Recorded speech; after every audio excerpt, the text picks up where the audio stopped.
Welcome to the Joe Raymond Peace Show, featuring highlights of the 1991 Louisiana Tech University Bulldogs.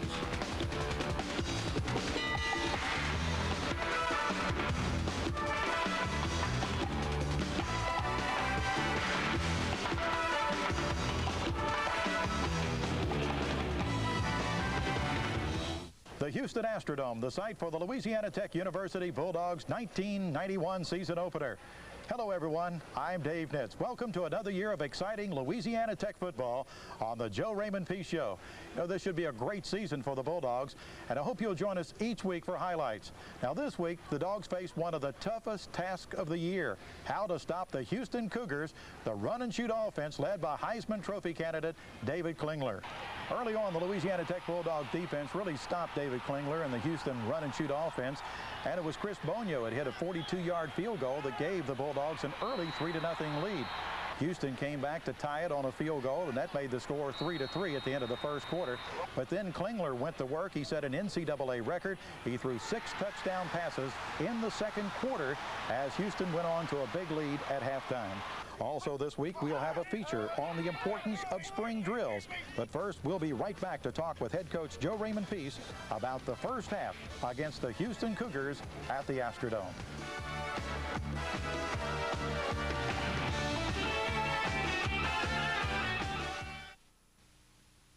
It got to the point where his addiction was taking over my life too, and I was starting to hate him for it. I wanted to help, but everything I tried just made things worse.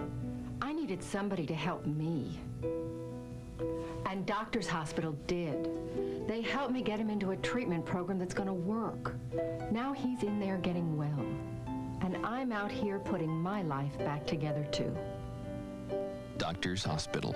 Call us when you need help. Tips for staying fit. Hi, I'm R.C. McCoy with the Bone and Joint Clinic. There are dozens of definitions that tells you what a physically fit person is. The one that I like best states that if you do a full day's work, you should be able to go home and do any kind of physical activity you want and not have a problem. Factors to be considered in a physical fitness program are age, sex, overall state of physical health, along with an individual's own preference for the type of activities they enjoy the most. Whatever you decide, be sure it's an activity you can really enjoy, because this will help you stick with your program. Before beginning an exercise program, you should consult with your physician, particularly if you're over the age of 35 or you've had any physical problems at all. But above all, keep the attitude that fitness should be fun. This tip for staying fit has been brought to you by Shreveport's Bone and Joint Clinic.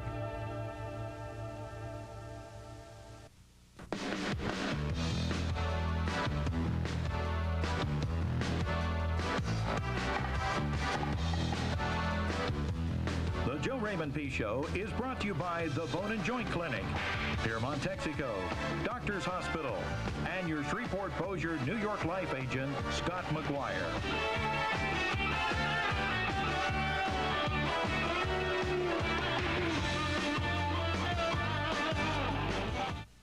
Well, Joe Raymond, the Bulldogs had a chance to take the opening kickoff and really looked like they got some things going there in the first quarter. I think you had to be impressed with the way at least the first quarter went tonight. Yeah, it was. You know, I thought we moved the ball a little bit, and defensive played extremely well the first quarter, and, you know, I thought maybe we had a chance. Did you think that maybe, I think the way we played in the first quarter kind of surprised Houston a little bit? I don't think they thought maybe we were as good as we were in that first quarter. Well, you know, maybe so in that first quarter, and it's hard to say, but I thought we competed well for there, and then as we got into the second quarter and we had the turnovers and it kind of a snowball effect, we played well with them for about a quarter and a half, and then it seemed like we fell apart. That's one of the things that I know you and I talked about, the fact that you didn't want to make mistakes, you didn't want to give them the easy touchdowns, and like you say, it just kind of snowballed in that particular point in the second quarter. Well, when you play in big games and you play teams the caliber of Houston, especially the offense that they have, you know, you can't turn it over. You got to control the clock, and you know, if you can't do that, then you're in for a long night. You know, I think we hear so much about the run and shoot offense, but I think overshadowed a lot is that Houston defense. Yeah, Houston's defense is, you know, to me is much better, or we're that poor. I don't know which is, which is which. But hopefully, you know, our offense will get to doing things right, and maybe won't be as embarrassed the next time we step on the field. You know, did you see any things in that first part of the game that maybe was kind of a key that really got Houston going? What were they? Well, I thought one key was the fact we had two audibles where we could hit them with big plays, and either the pass wasn't there, we dropped it. You complete those, and it takes Houston away from their game plan as far as what they were trying to do and put 9 up there and blitz and just bring a lot of pressure on us. We connected on that, then they back off and give us a little breathing room to run the football. It looked like that they were using maybe 8, 9 guys almost within 2 or 3 yards of the line of scrimmage defensively. If my modern math is right, it was 9. We'll take a look at the first half highlights. Louisiana Tech in Houston from the Astrodome.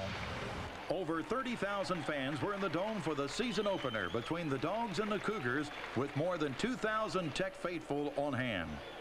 Tech gets the first break of the day by winning the coin toss. One thing is for sure, the Dogs want the ball to keep it away from the slinger, David Klingler. First play from scrimmage was a sign of things to come. Gene Johnson lays one out for Corey Parham, streaking down the sideline. But Parham couldn't find the handle. This would be the first of several key drop passes on the night for the Bulldogs. Sophomore Chris Bonio comes in for the first punt of his collegiate career and booms this 54-yarder, keeping Houston back in their own territory. Now it's time for the answer to the question. Can the Dogs defense stop the run and shoot? You bet. Klingler goes deep, but John Boyd is there with the coverage for the Bulldogs. Klingler drops back, can't find anyone, and he's brought down by Andy Boyd. 3rd down and 9. Houston on their own 34. Bulldogs changing some defenses around right now. And Klingler to throw. He's being pressured. He gets away. Behind now. He's hit. He is dropped back on the 28-yard line. Boy, you gotta love that. Steve Wilson and Kevin Crawford came through, and Klingler had nowhere to go. And down he goes at the 28-yard line, and the Cougars are going to have to punt. Tech stops Houston, and Charles Langston comes in to punt for the Cougars. Paul Bland brings it back 14 yards, giving the Dogs good field position.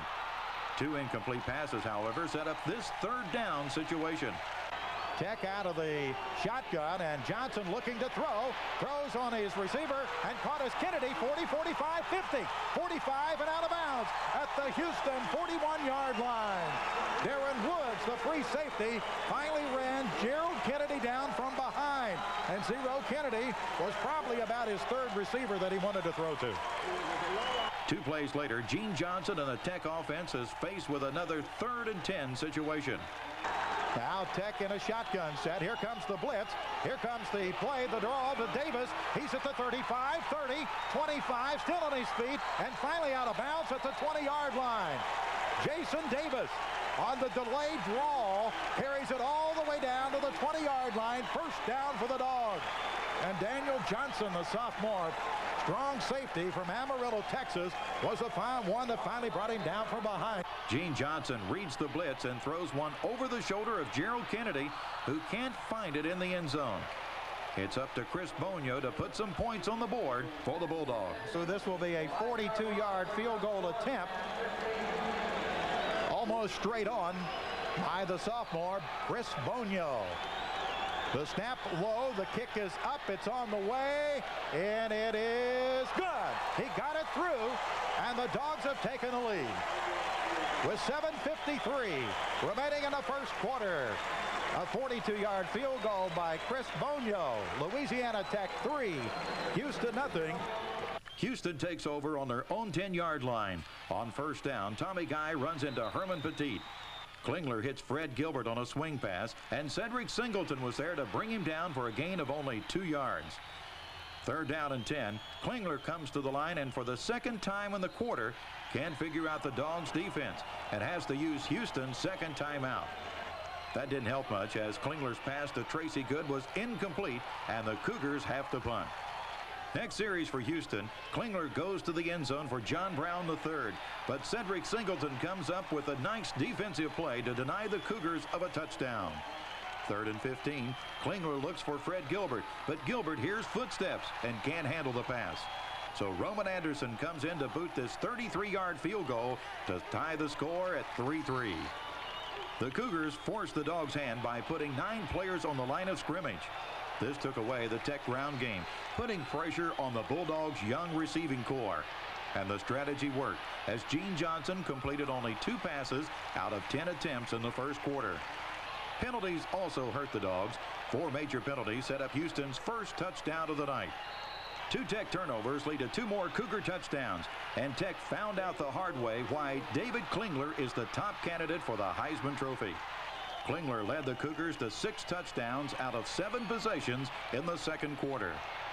At the end of the first half, Klingler hit 21 of 36 passes for a total of 275 yards, and his 6 touchdowns in 1 quarter set a new NCAA record. The halftime score was Houston 45 and Louisiana Tech 3. When we come back, we'll have a feature on a treasured tradition at Louisiana Tech. They call it spring drills.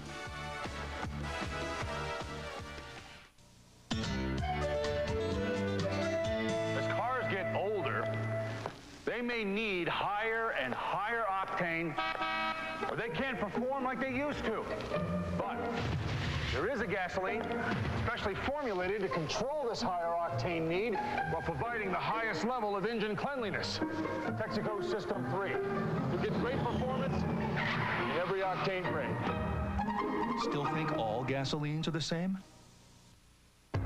Tips for staying fit. It's important to remember that staying physically fit isn't just a matter of exercise, although that is important. Our lifestyles need to reflect a healthy attitude, and that means putting a stop to our unhealthy habits. Smoking, drinking to excess, not eating a balanced diet, and emotional stress. All of these things will affect overall fitness. For instance, rigorous exercise will not be of much benefit to a longer life if you continue to smoke 2 packs of cigarettes every day. Rather, fitness needs to be an overall attitude, reflected in everything we do. By giving up our unhealthy habits, we're taking a positive step in the right direction for truly staying fit. This tip for staying fit has been brought to you by Shreveport's Bone and Joint Clinic.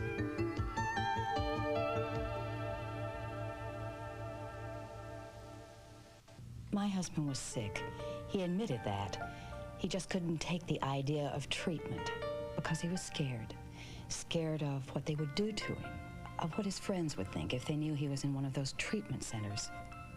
I think that's why he finally agreed to see the people here at Doctor's Hospital, a regular medical hospital. Now he's getting complete treatment, and he's just not afraid anymore. Doctor's Hospital. Call us when you need help. Contrary to popular belief, the college football season does not end with the New Year's Day bowl games. College football is actually a 9-month year. The highlight of the offseason, and that strictly depends on your point of view, is spring drills. They're usually held between late February and early April. The number of days allowed for spring drills is controlled by the NCAA. Right now, colleges are allowed 20 days of spring. At Louisiana Tech, spring drills were spread over a 5-week period, with spring break right in the middle of it. So that was a nice change of pace for everyone. But not everyone is as thrilled about going through the ritual of spring drills. Again, it depends on your point of view. They're tedious at times, but I think they're good. I think it gives the quarterback personally a chance to match up with his receivers and his running backs and timing and to get a feel for the guys he's working with. And I think it's especially important this year as we've got 2 new receivers and a couple new running backs, you know, so I think it'll be important for us. Yeah, it is kind of boring. You know, the older guys are getting boring to them, but as the younger guys, they get a chance to learn how, you know, our system and everything. So I guess we really do need it as a team. You would think that a player who's been through the program for 3 or 4 years wouldn't need spring drills too much. After all, what more can a guy learn?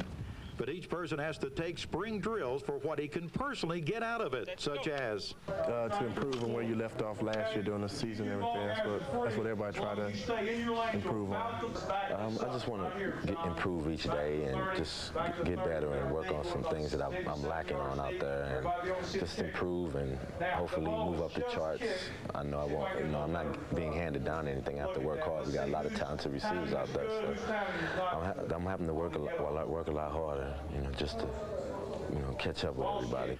There has been talk about eliminating spring drills entirely.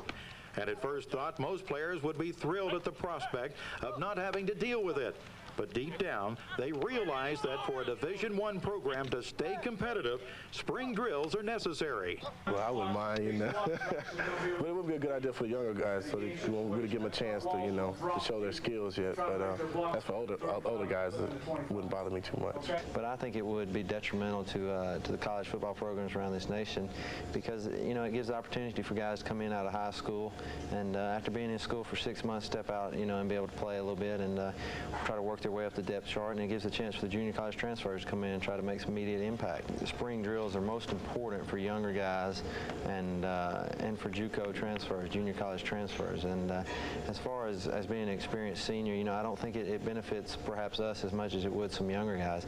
Spring drills are just as helpful for the coaches as for the players, especially new coaches just coming into the system. Now, next week, we'll check in on a former Bulldog great to see what he's doing to help his alma mater. But up next, we'll get Joe Raymond Peace's thought on the second half of the Bulldogs matchup with the Houston Cougars. New York Life, the company you keep, providing a history of kept promises and sound judgment. In the LaTech, Scott McGuire is the name to remember for life insurance, disability income insurance, and employees' benefits. Scott is also a registered representative for New York Life Securities and can provide expert guidance with your investment needs. A 1981 graduate of Louisiana Tech, Scott continues to place a high priority on making New York Life the company you keep. After one of the most exciting seasons ever a year ago when it brought a record crowd to the 1990 Independence Bowl, Louisiana Tech now heads into the 1991 season with more high expectations. Make your plans to back Coach Joe Raymond Peace Bulldogs with season tickets to Tech's 4 home games. Tech opens at home September 14th against Montana and will also play Northeast Louisiana, Southern Illinois, and always tough Southern Mississippi at IE Stadium. Don't miss a minute of the action. Call for tickets today. It got to the point where his addiction was taking over my life too, and I was starting to hate him for it. I wanted to help, but everything I tried just made things worse. I needed somebody to help me. And Doctors Hospital did. They helped me get him into a treatment program that's going to work. Now he's in there getting well, and I'm out here putting my life back together too. Doctors Hospital. Call us when you need help. Tips for staying fit. Everyone knows that exercise is good for the body. What many people don't recognize is that exercise is also great for the mind. The mental health benefits of exercise are numerous. Relief of tension and anxiety, not to mention excellent therapy for depression. For instance, studies have shown that as little as 20 minutes of aerobic activity 3 times a week is effective for the relief of anxiety symptoms. And if you don't like one form of exercise, then try another until you find one that's just right for you. Whatever form of exercise you choose, do it regularly for your physical and mental health, because staying fit is also a state of mind. This tip for staying fit has been brought to you by Shreveport's Bone and Joint Clinic.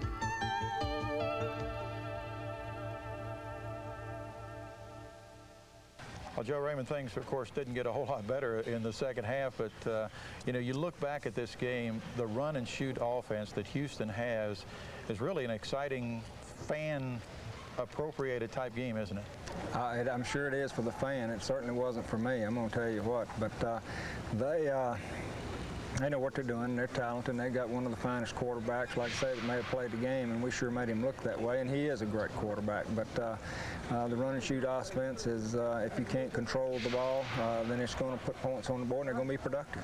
You know, you talk about things that were snowballing. I thought when they got the big lead, their defense really came after us then. I mean, they knew that we were going to throw. We had to get a big play, and they just unleashed everything. That's true, and you know, that's what you can expect. You know, they were just able to cock their ears back and come after us because we had to do something, try to get a big play or get a score, and it didn't happen.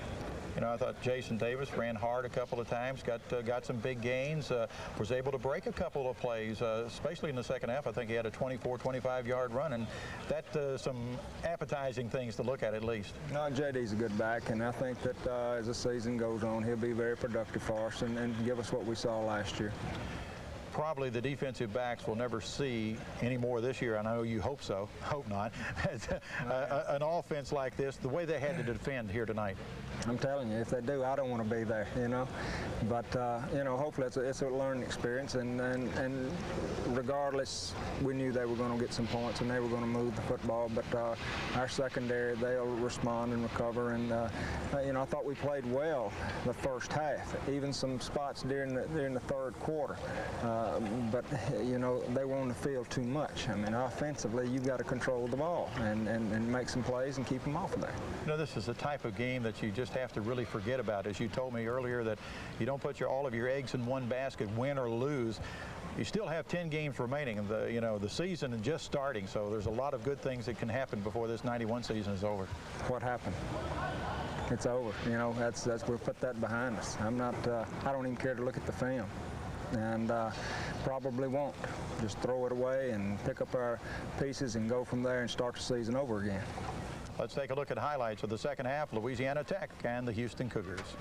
The third quarter begins with Klingler's 7th touchdown pass of the game, making the score 52-3. The Dogs get the ball back and start to move. Johnson hits Corey Parham for a gain of 12 yards. 2 plays later, Johnson completes another pass to Parham, this one for a gain of 9 yards. A sack and 2 incomplete passes end this effort. With 5 minutes 57 seconds left in the third quarter, Sam Hughes comes in to lead the Tech attack. Hughes looking over the defense, and again Houston's defense about the longest, about 6 yards off the line. Here's Hughes throwing over the middle, and it is caught at the 45-yard line on a diving catch by Gerald Kennedy. Well, that was a fine catch by Kennedy. Kevin Batiste, the freshman from Galveston, Texas, was defending. But Kennedy just kind of threw himself at the football and made a diving catch at the Houston 45-yard line. Later in the game, Jason Davis gives Tech fans something to look forward to in the future. Here comes the blitz. The pitch goes to Jason Davis around the left side. 30, 35, 40. He looks for a block at the 45 and out close to the midfield stripe. Nice run by Jason Davis off the left side, and he moved off, finally knocked down and out of bounds by Nigel Fentress right at the midfield stripe, and that'll be a first down for Louisiana Tech. Nice run by the junior from Bossier City Airline, Jason Davis. The Dogs' defense never says die. Chandler Evans is forced to scramble by true freshman Billy Jones, and Warren Brady comes up to make the tackle for a loss of 1 yard. Next play, former Florida Gator quarterback Donald Douglas finds an old friend when Lorenzo Baker sacks him for a loss of 9 yards. Another bright spot for the Dogs. Watch junior college transfer Jeff Lofton. And here's Hughes to throw. Has a little time, steps up in the pocket, throws over the middle, and it is caught at the 41-yard line. Fine catch there at the 41-yard line. That's going to be Jeff Lofton who made the catch. Jeff Lofton, a junior from Shreveport, played at Evangel Junior College. Into the game for the first time. Well, the final score at the Astrodome was the Houston Cougars 73, the Louisiana Tech Bulldogs 3. Remember, the Bulldogs will be opening up in 2 weeks at home at IE Stadium against Montana. When we come back, we'll talk to Joe Raymond Peace about that home opener. My husband was sick. He admitted that. He just couldn't take the idea of treatment because he was scared. Scared of what they would do to him, of what his friends would think if they knew he was in one of those treatment centers. I think that's why he finally agreed to see the people here at Doctor's Hospital, a regular medical hospital. Now he's getting complete treatment, and he's just not afraid anymore. Doctor's Hospital. Call us when you need help. Tips for staying fit. Hi, Hi, I'm R.C. McCoy with the Bone and Joint Clinic. In order for exercise to be effective, it's really necessary for your heart and cardiovascular system to be given a strenuous workout. For that reason, you should know what your target heart rate is. That is, your maximum pulse rate during exercise. Your maximum heart rate is determined by subtracting your age from 220. The target heart rate is approximately 80% of that figure. It may take time and effort to be able to exercise at that rate for any length of time, but that's the goal of cardiovascular conditioning. Also, it's very important to remember that in beginning a new exercise program, you should always consult your physician. This tip for staying fit has been brought to you by Shreveport's Bone and Joint Clinic.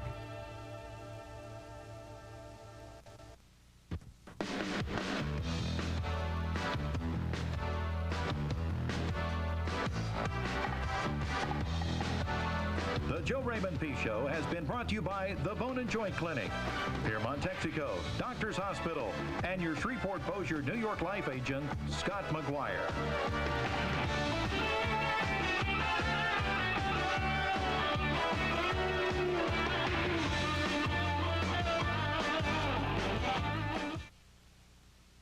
You know, in 2 weeks, the Bulldogs will have the home opener against Montana at IA Stadium. Here's a team that you really can't take easy, because here's a team that beat Oregon in their first game last year, so it's nothing to sneeze about. No, it is not. The way we played tonight, I guarantee you, you better take everything in a serious nature and try to get better. Montana has proven to be a very good football team, had an outstanding record last year, got a lot of returners back, so we'll have our hands full. Well, that's it for this week's program. We're off next week, but you can join us in 2 weeks for highlights of the Bulldogs home opener against Montana. Remember, season tickets are still on sale at Louisiana Tech. You can call area 318-257-3631 for more information on how you can get your season tickets. Well, that's this week's show. Now let's take a musical look at highlights of the Bulldogs and the Cougars at the Astrodome. I'm Dave Nitz, bidding you a very pleasant good evening. Somebody's gonna hurt someone before the night is through. Somebody's gonna come undone. There's nothing we can do. Everybody wants to touch somebody. If it takes all night, everybody wants to take a little chance. Make it come out right. There's gonna be a heartache tonight, a heartache tonight, I know. There's gonna be a heartache tonight, a heartache tonight, I know. Lord, I know. Some people like to stay out late. Some folks can't hold out that long. Nobody wants to go home now. There's too much going on. This night is gonna last forever. Last all summer long. Sometime before the sun comes up, the radio is gonna play that song.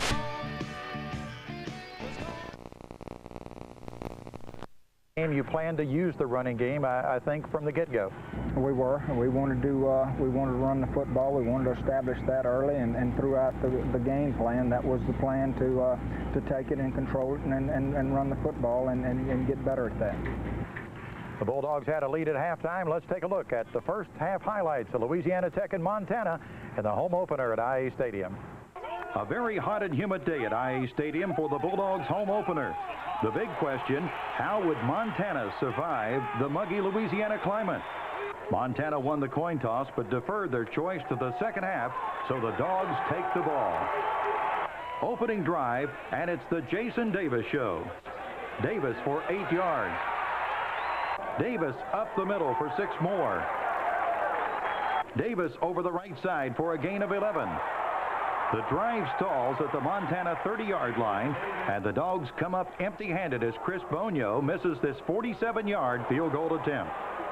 Montana takes over and comes out gunning from the shotgun. Watch Steve Wilson stop the Grizzlies with this sack. Tech gets the ball back, but is unable to move the football. On comes junior college transfer Darrell Altick for his first punt at Tech. He boots a 44-yarder, and Pat Wilson is downfield to make the big hit. Montana drives the ball down to the Tech 17-yard line, but has to settle for a 37-yard field goal. Lorenzo Baker gives the Dogs good field position with this return up the right side for 39 yards. On 4th and 1 from the Montana 49, Jason Davis rambles for 10 yards and a big first down. Next play, Shane Benoit gets the call and picks up 10 yards for another first down. Tech has it at the Montana 29-yard line, trailing 3-0 here in the closing 60 seconds of the first quarter. And here comes the reverse. It goes to Bland. He looks for a block. He has one. 25. He's at the 20, 15, 10. He's at the 5. It's touchdown, Louisiana Tech. Paul Bland on the reverse. 29 yards on the reverse play, and the Bulldogs score with 38 seconds remaining in the first quarter. Beautifully executed. And I'll tell you, one of the guys who gave a pretty big block there was the quarterback, Gene Johnson. First play of the second quarter, Carlos Bolden comes in from the left side and pops quarterback Brad Lebo for a loss of 8 yards. After an exchange of possessions, Tech starts to move. Gene Johnson hits Gerald Lawrence for a pickup of 25 yards and a first down at the Montana 39-yard line. Johnson flips the ball out to Jason Davis, who then dances down the sideline for a gain of 10 yards. The Johnson to Lawrence connection is good again, this time for 18 yards down to the Montana 13-yard line. Now Tech out of the one-back set, and Jason Davis, the lone running back. It's the call up the middle at the 5. Touchdown, but a flag goes down. Hold everything. This one may be called back. Let's hold everything to see what the call is. Whether it's against Tech or Montana, we can tell it is against Montana because Gene Johnson is saying, hey, it's a touchdown. Offsides, Montana counted on the touchdown run of 14 yards by Jason Davis. He scores his first touchdown of the year. With the extra point, Tech leads Montana 14-3 with 8 minutes 54 seconds remaining in the second quarter. The Grizzlies out of the shotgun again. They try a shovel pass, but pressure from Trey Brennan causes an incompletion. Lebo back to pass again, but the pressure gets to him, and he has to throw it away. The Dogs hold again. The Bulldogs begin to grind it out again. This time it's Jason Cooper doing the damage. Cooper for 8 yards. Cooper off the right side for a gain of 12 into Montana territory. Gene Johnson drops back to pass. He's forced out of the pocket. Nothing there. Johnson turns around and heads to the left side of the field. Gene runs 50 yards, but only nets a total of 6 yards. Tech has to punt the ball away, and Montana moves the ball to the Tech 34-yard line. Defensive coordinator John Thompson rings in a wake-up call for his D. Kevin Crawford stops Mark Monestein for no gain. Brad Lebo on the quarterback draw, but look out. There's Artie Smith playing off the block to bring down Lebo for a loss of 3 yards. On 4th down and 6, Bill Cockle can't hang on to it, and Tech takes over with 3:13 left in the first half. Gene Johnson connects with Corey Parham for a gain of 13 yards. Montana comes with a blitz. Gene Johnson dumps off the screen pass to Jason Davis for a pickup of 16 yards. The Dogs are on the move. Johnson hits Paul Bland for a gain of 8, but a fumble on the next play ends this drive. Time for more good defense. Trey Brandon and Rusty Cook sack Brad Lebo for a loss of 9 yards. Lebo back to pass again. He's swarmed by the Dogs' attack defense and gets flagged for intentional grounding. Great job, defense. The Grizzlies try to run right. They do. Right into Artie Smith and a loss of 2 yards. Montana then decides to let the half in. At the half, Louisiana Tech leading Montana 14-3. Up next, we have a story on the job that Terry Bradshaw is doing to help Louisiana Tech in their drive to become a Division I football power. As cars get older, they may need higher and higher octane, or they can't perform like they used to. But there is a gasoline specially formulated to control this higher octane need while providing the highest level of engine cleanliness. Texaco System 3. You get great performance in every octane range. Still think all gasolines are the same? Tips for staying fit. It's important to remember that staying physically fit isn't just a matter of exercise, although that is important. Our lifestyles need to reflect a healthy attitude, and that means putting a stop to our unhealthy habits. Smoking, drinking to excess, not eating a balanced diet, and emotional stress. All of these things will affect overall fitness. For instance, rigorous exercise will not be of much benefit to a longer life if you continue to smoke 2 packs of cigarettes every day. Rather, fitness needs to be an overall attitude, reflected in everything we do. By giving up our unhealthy habits, we're taking a positive step in the right direction for truly staying fit. This tip for staying fit has been brought to you by Shreveport's Bone and Joint Clinic.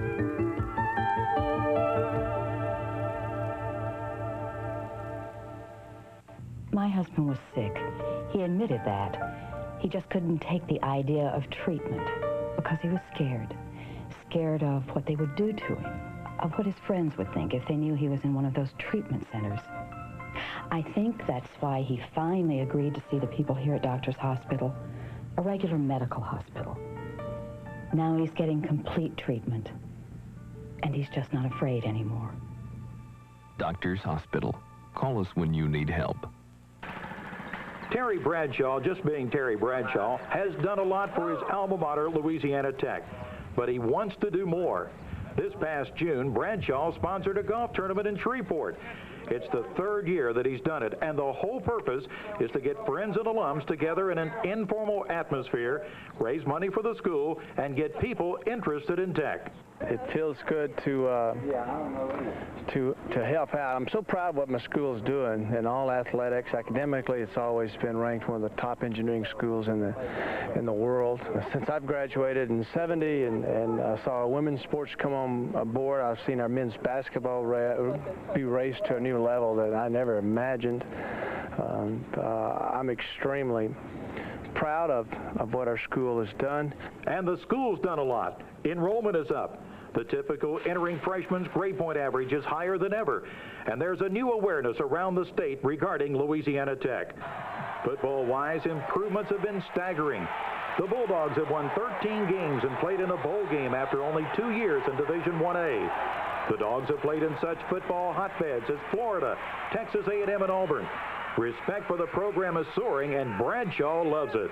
The chances that I think our athletic department and our school is taken in the direction that they want to head tells me that they want to go out and compete in the world on the best competitive level there is, and that's Division 1A. Academically, we're already there. By going to Division 1A, we attract a higher quality athlete.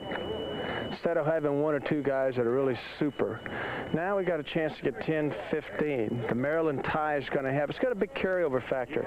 Play well this year, we'll get even more. We'll eventually start hurting Tulane and LSU in a big way. And I thought that our Independence Bowl tie with Maryland sent out a good, clear picture that we're here, you better take notice, we're not going to disappear, and if you play us, you better be ready because we're going to hit you. They kind of remind me of my old team, the Steelers. Terry Bradshaw, class of 1970, is proud of his school, and why not? Tech has done a lot for him, but it also works both ways. Terry is one that is known nationwide, and as we go into homes recruiting and this, that, and the other, you mentioned the name of Terry Bradshaw, you know, people perk up and listen because he's really set the standard of what this game is all about as a quarterback. So it means all the difference in the world in a lot of ways, and just in recruiting and then just having him a part of the university, and then his participation and his dedication to this university It just means a whole lot to the whole program in general. Because Tech's a great place to go to school, great place to learn, great environment. It's a wonderful, if you like to be and feel a part of a university, it's the best place to be. You know, Louisiana Tech is making great strides in its move to become competitive in Division I. Next week, we will take a look at another former professional quarterback that's now a part of the Louisiana Tech staff. Next, we'll talk with Joe Raymond Peace about the second half action against the University of Montana. Hello, my name is Britt Schote. Welcome to the Joe Raymond Peace Show. It has been a pleasure of mine to have been a part of the Louisiana Tech football team, and now it's a pleasure of mine to be a part of the New York Life team, the company you keep, serving you in the Shreveport-Bossier area with products and services for you and your family. Hello, I'm Greg Smith with New York Life, the company you keep. Welcome to the Joe Raymond Peace Show today.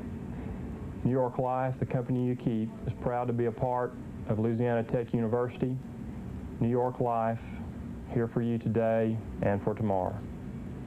After one of the most exciting seasons ever a year ago when it brought a record crowd to the 1990 Independence Bowl, Louisiana Tech now heads into the 1991 season with more high expectations. Make your plans to back Coach Joe Raymond Peace Bulldogs with season tickets to Tech's 4 home games. Tech opens at home September 14th against Montana and will also play Northeast Louisiana, Southern Illinois, and always tough Southern Mississippi at IE Stadium. Don't miss a minute of the action. Call for tickets today. It got to the point where his addiction was taking over my life, too. And I was starting to hate him for it. I wanted to help, but everything I tried just made things worse. I needed somebody to help me. And Doctors Hospital did. They helped me get him into a treatment program that's going to work. Now he's in there getting well. And I'm out here putting my life back together, too. Doctors Hospital. Call us when you need help.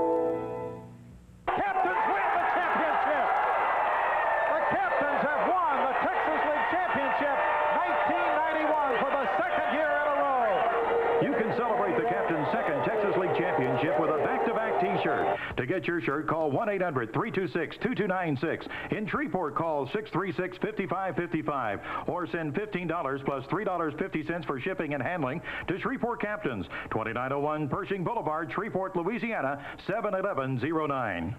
Well, Joe Raymond, the second half, it was a ball game that was almost like back and forth. Both teams almost like a heavyweight boxing match. Well, it seems like at times, Dave, we had the opportunity to put them away, and by golly, they just wouldn't give in, you know. And again, I thought the second half we had some opportunities, didn't take advantage of them, find a way to shoot ourselves in the foot, either by a turnover or a muff ball on the punt that we had on the quick kick. But we just didn't have that killer instinct offensively to really go out there and put Montana away. Two things I wanted to talk about. One individual, Jason Cooper, I thought he had an excellent game. Boy, he runs hard. He really does. And, you know, he's a redshirt freshman. He's got a chance to be an outstanding back. He runs hard. I thought Wade Christian caught the ball extremely well today also. But, you know, we've got a lot of room for improvement, and hopefully those things will come and just be patient and get better. Have you ever seen any harder hitting than the Dogs did, especially late in the fourth quarter? There's one thing I've been preaching to them, and that's to get more physical and more aggressive, and they did follow that to a T defensively. I thought Kerry Brighter did an outstanding job tonight, but there were so many good licks and really playing aggressive football out there. It's hard to really find one guy because the majority of them are really getting after it.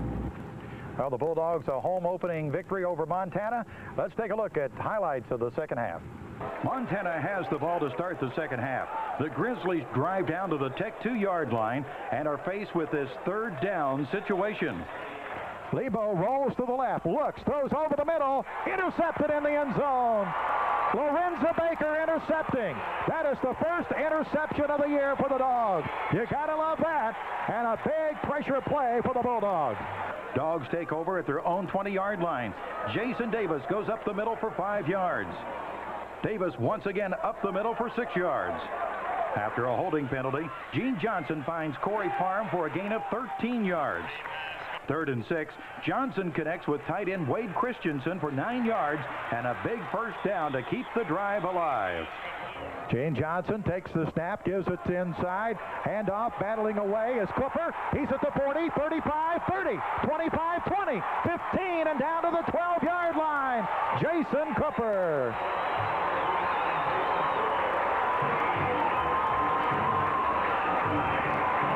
Sean Doors finally brought him down from behind, and the freshman redshirt out of Liberty Ilo, Texarkana, Texas, nearly broke it the distance.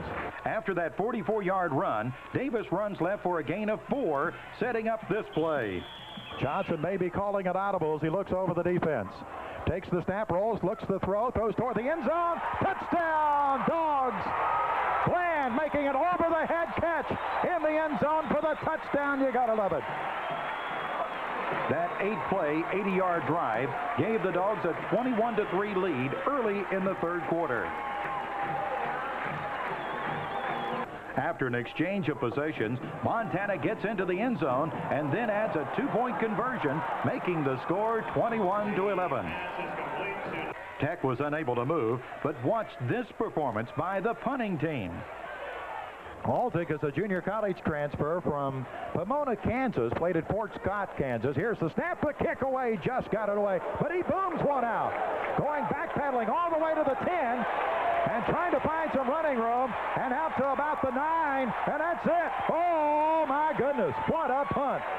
Watch this hit. Brad Lebo hits Mark DeBorg on the swing pass. Then Kerry Brody delivers this monster hit, knocking DeBorg's helmet off. Want a replay? Next play, Lebo passes to Gary Burton, and guess who's there? Kerry Brody with another vicious hit. 2nd and 8, Lebo goes back to pass, but never has a chance as Jamie and Doug Evans are coming on the blitz. This sack goes for a loss of 7. Deuce will be kicking, and Bland back expecting the punt at the Tech 30-yard line. Here's the snap, and it's a fake punt. They're going to run it, and Deuce is not going to get it. And there goes the helmet again. Oh, my goodness. Pat Wilson made a hit, and the helmet of Deuce rolled upfield about 20 yards. I don't think I've ever seen that in my life. The Dogs put up some impressive numbers while keeping their home winning streak alive at 9 games. Jason Davis and Jason Cooper each rushed for over 100 yards, and Gene Johnson was 17 of 26 for 173 yards passing. The final score, Louisiana Tech 21, University of Montana 11. When we come back, we'll have our play of the week. My husband was sick.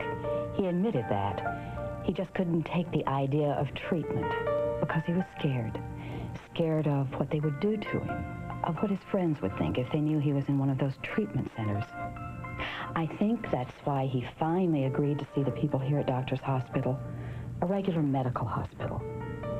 Now he's getting complete treatment, and he's just not afraid anymore. Doctor's Hospital. Call us when you need help. Tips for staying fit. Hi, I'm R.C. McCoy with the Bone and Joint Clinic. In order for exercise to be effective, it's really necessary for your heart and cardiovascular system to be given a strenuous workout. For that reason, you should know what your target heart rate is. That is, your maximum pulse rate during exercise. Your maximum heart rate is determined by subtracting your age from 220. The target heart rate is approximately 80% of that figure.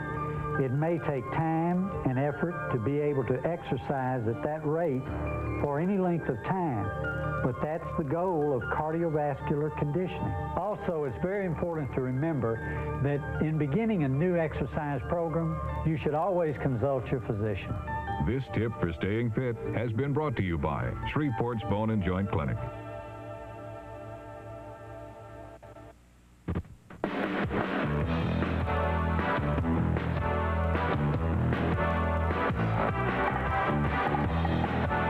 The Joe Raymond Peace Show has been brought to you by the Bone and Joint Clinic, Piermont, Texaco, Doctor's Hospital, and your Shreveport-Bossier, New York Life agent.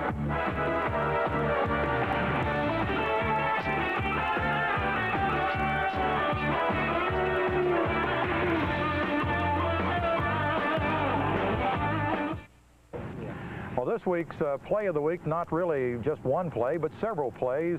Kerry Brody, we talked about him, how aggressive he was on defense, some great hits. And that's his style of play. You know, as long as you can put Kerry out there on the field and let him know you want him to be physical and aggressive and play heads-up football, I think in the style of defense we play, he fits it to a T. And I think he really set the standard several times tonight on how defensive football should be played. We talked to Kerry Brody about his fine defensive play tonight for the Louisiana Tech Bulldogs. I don't think the quarterback seen at times. Our defensive line put a lot of pressure on him, and I think he started to throw it up or grab, not happened to be in the right place at the right time. Well, that's going to do it for this week's show. The Bulldogs are now 1-1. Next week, you'll see highlights of the Bulldogs and Eastern Michigan as the Dogs go on the road to Ypsilanti. Now let's take a musical look at the Bulldogs' victory over Montana.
Health Break with Madeline Casey. Pizza Hut pepperoni, prepare to get picked on. Why is everybody always picking on me? Because now you can get a pepperoni lover's pizza at a...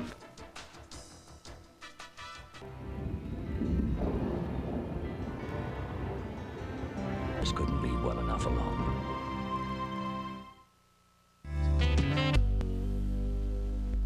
Sit, Ubu, sit. Good dog. No place hops like Sonic. Wow, more brown bag special. Yeah. Everybody's driving into Sonic for the famous brown bag special, because you get 2 full-size Sonic burgers, 2 orders of fries, and 2 medium cups of Coke Classic. All this only $4.49. So bring a friend to Sonic for the brown bag special. No place packs more value into a bag. No place hops like Sonic. Hey, you know what would go really good with this? A brownie. Ah, the virtues of milk. Maybe you can catch the truck before it leaves. Milk helps supply thiamine for your sense of balance. Sorry. Carbohydrate for stamina. It's pleasantly slim on calories. Wait. And milk has calcium You got any brownies? for a happy smile. And another milk. Milk. Okay, back to work. It does a body good. At Champion Ford, our prices are falling faster than the leaves. Hi, I'm Mark Boniel, General Manager, and you won't believe the savings during our final fall closeout. Like a new 1991 F-150 pickup for $89.95. You heard right, a full-size Ford truck for just $89.95. And you'll get the same kind of savings on our entire truck inventory. But you must buy now. It's the last of the 91s, and they're selling fast. You've waited all year for the right deal. Well, this is it. $89.95 for a full-size truck, only at Champion Ford in Shreveport. Your time is valuable. Donate it to the Volunteer Connection.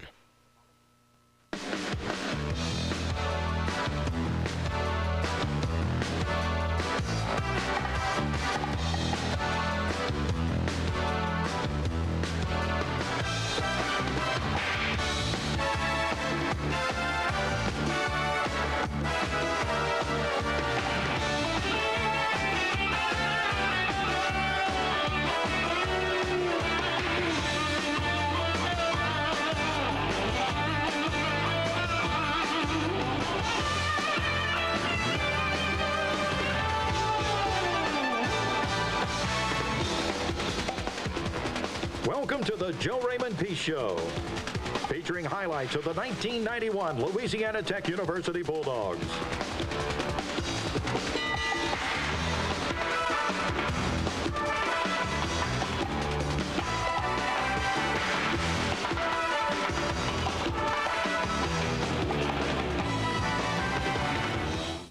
Hello, everyone. I'm Dave Nitz, and welcome to the Joe Raymond Peace Show.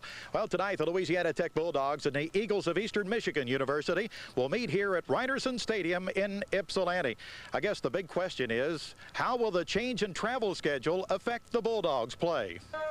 Well, it was a frustrating trip for Louisiana Tech, but it seemed the frustrations were taken out at the end of the game when Chris Bonio connected on a 54-yard field goal to give the Bulldogs a victory over Eastern Michigan 17-14. Also this week, we will visit with Tech's quarterback coach Joe Ferguson. But up next, Joe Raymond Peace will give us his thoughts on the first half. It got to the point where his addiction was taking over my life too. And I was starting to hate him for it. I wanted to help, but everything I tried just made things worse. I needed somebody to help me. And Doctors Hospital did. They helped me get him into a treatment program that's going to work. Now he's in there getting well. And I'm out here putting my life back together too. Doctors Hospital. Call us when you need help. Tips for staying fit. Hi, I'm R.C. McCoy with the Bone and Joint Clinic.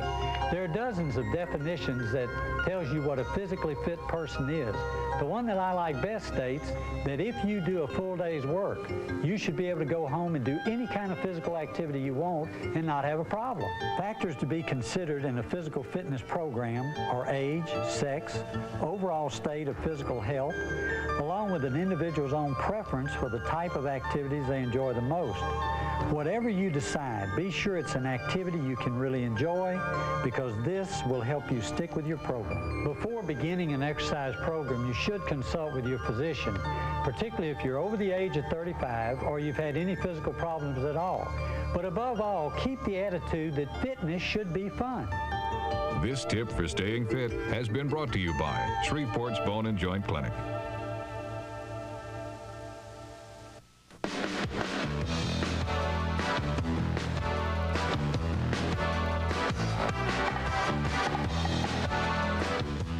The Joe Raymond Peace Show is brought to you by the Bone and Joint Clinic, Piermont, Texaco, Doctors Hospital, and your Shreveport-Bossier New York Life agent.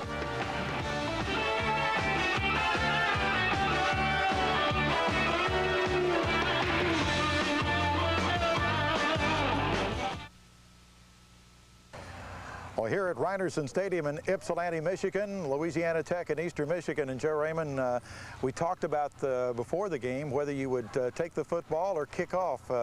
Why did you let Eastern Michigan have the football first?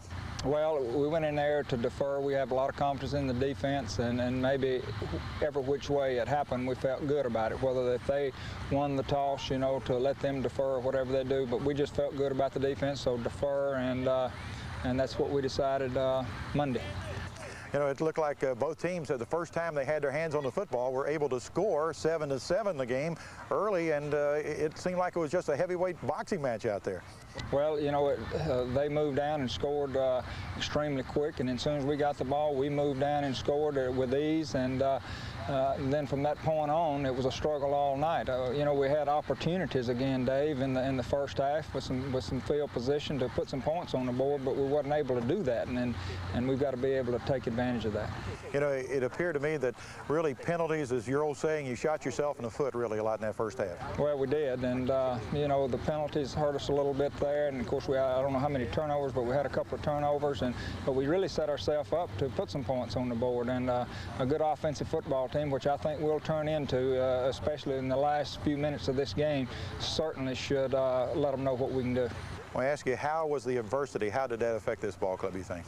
Well, I don't think it affected that much. I really don't. These guys have been through a lot of adversity. They know how to handle it, and they're mature, and so that they handled it well. A lot of hard hitting in that first half of play. Louisiana Tech and Eastern Michigan. Let's take a look at the first half highlights. After finally arriving in Ypsilanti, the Bulldogs were greeted by a crisp, cool autumn evening, perfect for football. Tech wins the coin toss, but deferred their option to the second half.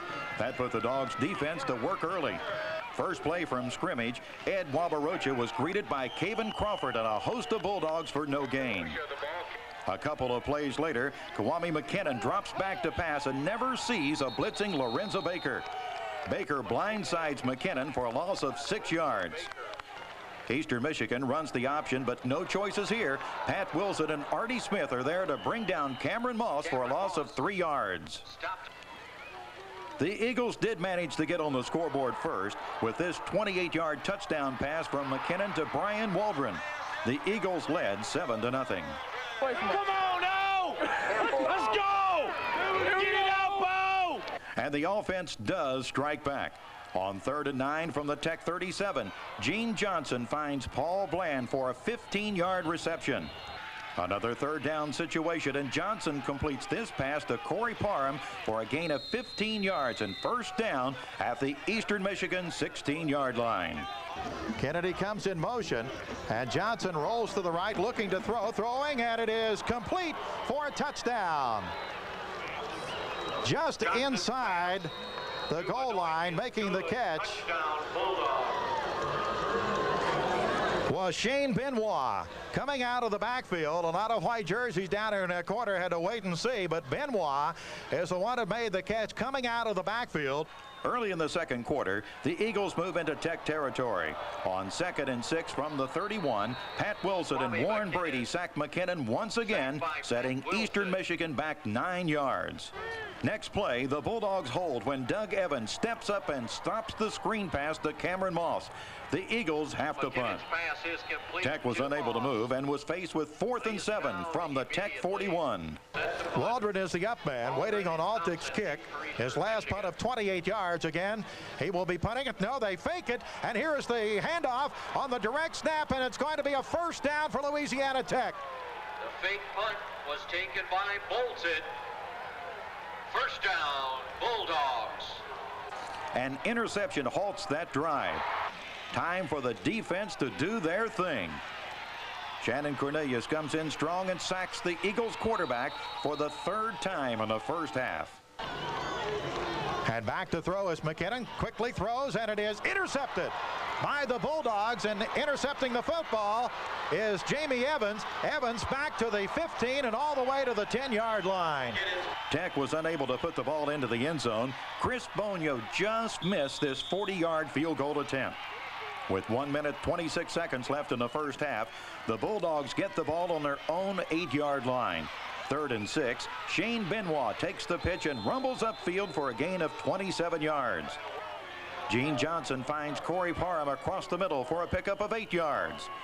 Next play, Johnson delivers this pass to Brian Francis for a 17-yard completion, but time runs out in the first half. Well, the halftime score, Louisiana Tech 7 and Eastern Michigan 7. Up next, we have a feature on Joe Ferguson, a former AFC Most Valuable Player. He's now the Bulldogs quarterback coach, so stay tuned.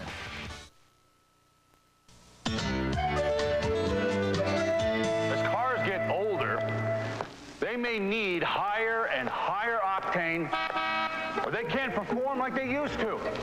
But there is a gasoline specially formulated to control this higher octane need while providing the highest level of engine cleanliness. Texaco System 3. You get great performance in every octane grade. Still think all gasolines are the same? Tips for staying fit. It's important to remember that staying physically fit isn't just a matter of exercise, although that is important. Our lifestyles need to reflect a healthy attitude, and that means putting a stop to our unhealthy habits. Smoking, drinking to excess, not eating a balanced diet, and emotional stress All of these things will affect overall fitness. For instance, rigorous exercise will not be of much benefit to a longer life if you continue to smoke 2 packs of cigarettes every day. Rather, fitness needs to be an overall attitude, reflected in everything we do. By giving up our unhealthy habits, we're taking a positive step in the right direction for truly staying fit. This tip for staying fit has been brought to you by Shreveport's Bone and Joint Clinic.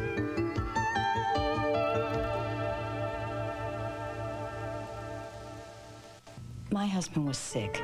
He admitted that. He just couldn't take the idea of treatment because he was scared. Scared of what they would do to him, of what his friends would think if they knew he was in one of those treatment centers. I think that's why he finally agreed to see the people here at Doctor's Hospital, a regular medical hospital. Now he's getting complete treatment, and he's just not afraid anymore. Doctor's Hospital. Call us when you need help. Great players don't always make great coaches, but Joe Ferguson just might change that old axiom. There's no doubting Joe's football credentials. High school All-American at Shreveport Woodlawn, record-setting quarterback at Arkansas, third-round draft pick by Buffalo, a 20-year career in the NFL. So you'd figure a guy like that would fade away, right? Not if you're Joe Ferguson and you spent more than 30 years around football. But coaching, well, it helps if your brother-in-law is the head coach at a major university. But you really have to want to be a coach to be a coach. And then as time went along, I kind of got away from it a little bit, but then the chance came up to come here, which would be close to home, working with my brother-in-law and Pat Tilley and the friends that I already have here. So the advantage of being here was a positive thing. And it's a positive thing for the Tech quarterbacks. Here's a guy they're used to watching on television, playing the game on the highest level, and now he's coaching them. There's no question that having Joe Ferguson on the staff means credibility and knowledge. He brings a lot of experience, and the things that we're going through as a quarterback and things that we see right now, he's been there and he's seen them before. So, it's really easy for him to relate to us and share his past experiences and his experience with us. And having the White Knight on the Bulldog coaching staff also says a lot about the Louisiana Tech football program, too. Ferguson likes just about everything regarding the Tech setup. It's a wide open offense. There's an endless number of things that we can do with this system that we have here. That's what the main thing I like about it. It's not a stalemated offense where you're going to do this, do that, and that's it. We can do anything we want to with this offense, throw it, run it, have a lot of special plays, a lot of gimmick plays that keeps the defense off balance. Old habits are hard to break, and there will be moments when Ferguson will think about his playing days. But this is a new time and a new beginning. Oh, there's no doubt I'm going to miss it, but staying in football and around football is going to help. That's something that I wanted to do, but I am going to miss playing, there's no doubt. But that's a part of my life that's behind me now, and I accept that, so I just have to go on from there. The Bulldogs are fortunate to have Joe on their side. Up next, we'll take a look at the second half highlights. Hello, my name is Britt Schote. Welcome to the Joe Raymond Peace Show. It has been a pleasure of mine to have been a part of the Louisiana Tech football team, and now it's a pleasure of mine to be a part of the New York Life team, the company you keep, serving you in the Shreveport-Bossier area with products and services for you and your family. Hello, I'm Greg Smith with New York Life, the company you keep. Welcome to the Joe Raymond Peace Show today. New York Life, the company you keep, is proud to be a part of Louisiana Tech University. New York Life, here for you today and for tomorrow. After one of the most exciting seasons ever a year ago when it brought a record crowd to the 1990 Independence Bowl, Louisiana Tech now heads into the 1991 season with more high expectations. Make your plans to back Coach Joe Raymond Peace Bulldogs with season tickets to Tech's 4 home games. Tech opens at home September 14th against Montana and will also play Northeast Louisiana, Southern Illinois, and always tough Southern Mississippi at IE Stadium. Don't miss a minute of the action. Call for tickets today. It got to the point where his addiction was taking over my life, too. And I was starting to hate him for it. I wanted to help, but everything I tried just made things worse. I needed somebody to help me. And Doctor's Hospital did. They helped me get him into a treatment program that's going to work. Now he's in there getting well. And I'm out here putting my life back together, too. Doctor's Hospital. Call us when you need help.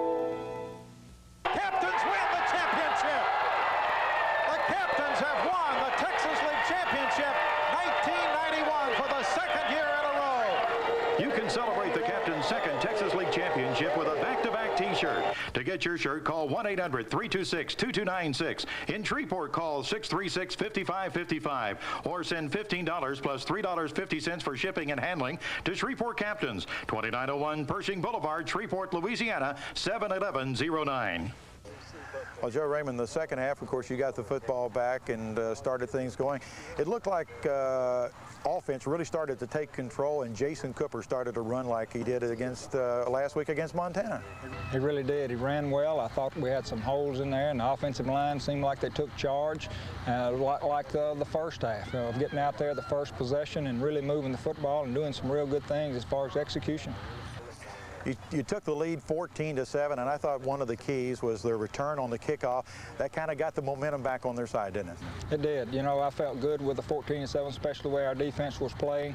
I felt, and I talked to Joe Robinson on the sideline, and we talked. We said, hey, if we can get them down there and not let them have good field position, with the experience that they've had with their losses, they'd probably fold. But they got a great return. They never quit.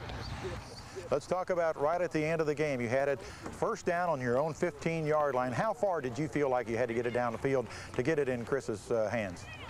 Well, you know, I feel comfortable from the 50 in. So I told Joe and relayed to Pat, you know, really work the clock and not do anything foolish. Let's try to get him in his area zone where I felt comfortable. And it was still a little far, the 55 or 54-yarder, but it was good. I thought Sam Hughes did an excellent job engineering it downfield, too.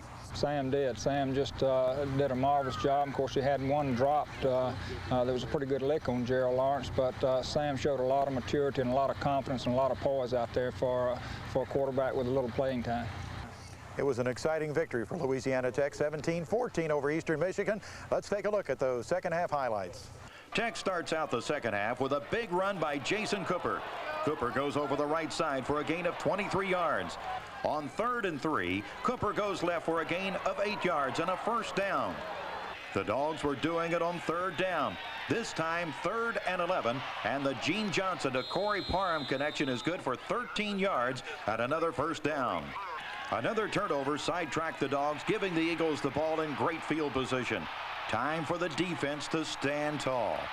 McKinnon is forced out of the pocket by a flying Steve Wilson. McKinnon then receives a bear hug from Artie Smith. Then Herman Petit comes in to finish him off.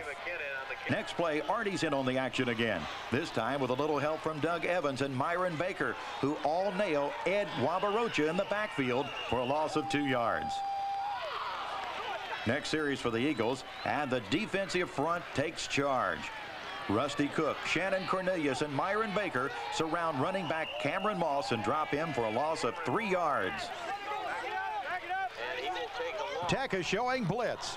Out of the one-back set, McKinnon at quarterback. Will take it, back to throw. Looks, throws, no, he's going to be chased, and he fumbles the football. And the Bulldogs have picked it up, and headed for a touchdown is going to be Doug Evans. They're going to rule it back, though. Evans says, I got a touchdown, but that will not be the case. It's not pro football. I think Lorenzo Baker was the one that hit him and knocked the ball loose. But he was headed for the end zone and went untouched, but they will rule it back, and Tech will get it first down at the Eastern Michigan 41-yard line. The Dogs give the ball right back to the Eagles on the very next play on this interception. It's up to the defense to hold Eastern Michigan and get the ball back. Herman Petit does his part, bringing down Craig Thompson with one hand for a loss of 2 yards. Tech gets a big break when Eastern Michigan punter Monty Kirkland drops to one knee to field a low snap. Bulldogs ball at the Eagles' 39-yard line. On the last play of the third quarter, Jason Cooper finds a hole and scampers down to the 1-yard line before being brought down. Bulldogs have Benoit and Cooper in the backfield. Hughes takes the snap. He will give it to Cooper over the top and in the end zone for a touchdown. Jason Cooper over the top and in the end zone, and the Bulldogs have taken the lead here in the first 4 seconds of the fourth quarter. Well, it was Jason Cooper that time as he set up the touchdown with a nice long run to the 1-yard line. And he takes it the final yard for his first collegiate touchdown. The Eagles answer with a 40-yard kickoff return and a 55-yard touchdown drive to tie the score at 14-14. Tech now looks to backup quarterback Sam Hughes to add some spark to the Bulldogs offense. 3rd and 17. Hughes hits Gerald Kennedy for a gain of 20 yards, enough for the first. But the Dogs stall and have to kick the ball away. Eastern Michigan is able to drive into Tech territory, but on 3rd and 14, Douglas Evans drops Cameron Moss at the line of scrimmage for no gain. With under 3 minutes left in the game, Sam Hughes completes this pass to Gerald Lawrence down the middle of the field, but Warner Blakely puts his helmet on the ball, causing a fumble. The defense gets tough one more time. McKinnon drops back to pass and is sacked by Steve Wilson for a loss of 9 yards, setting up a 3rd and long situation for the Eagles, which they are unable to convert. The Bulldogs get the ball on their own 16-yard line with 37 seconds left to play. Sam Hughes hits Gerald Kennedy for a gain of 11, and Kennedy gets out of bounds to stop the clock. 2 plays later, Hughes finds Kennedy again, this time for a gain of 22 yards. Hughes pass. After 2 incomplete passes, the Bulldogs are faced with a 3rd and 10 from their own 49-yard line with just 10 seconds remaining. Hughes completes this pass across the middle to Paul Bland. Timeout Tech with 4 seconds remaining. Time to send up some prayers. All right, here we go. 4 seconds remaining. A 54-yard field goal attempt. The snap, the kick on the way. It's up, it's long enough, and it is good. It is good. It is good. Bonio has just hit a 54-yard field goal, and the Bulldogs have won it. 17-14. Oh, you gotta love it. You gotta love it. Louisiana Tech. Bonio has just hit a 54-yard field goal with time running out, and the Bulldogs have won it 17-14 over Eastern Michigan. Oh my goodness, you gotta love this one. The Eastern Michigan players are stunned. The Bulldog players are ecstatic. And Chris Bonio, 54, is the 3rd longest in Louisiana Tech history. Take one next week. Take one next week. We go to rival Arkansas State. Come on down, baby.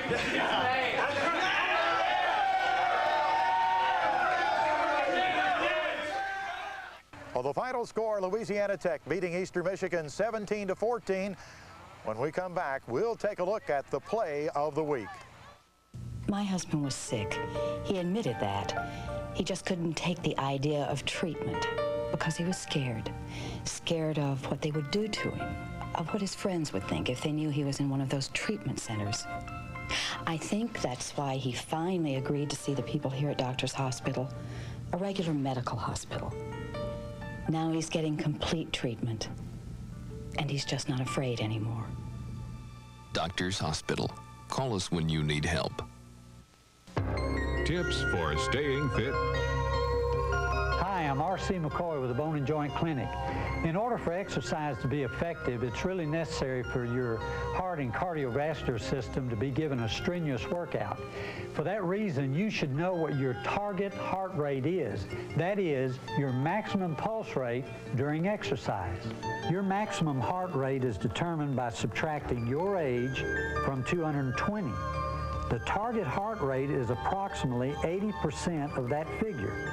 It may take time and effort to be able to exercise at that rate for any length of time, but that's the goal of cardiovascular conditioning. Also, it's very important to remember that in beginning a new exercise program, you should always consult your physician. This tip for staying fit has been brought to you by Shreveport's Bone and Joint Clinic.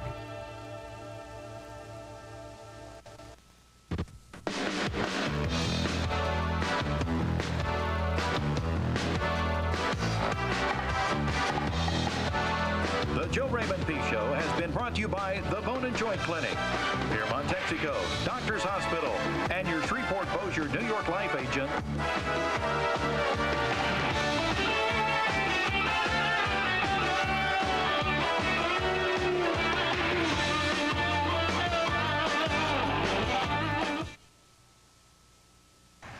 Well, there's no doubt about this week's play of the week.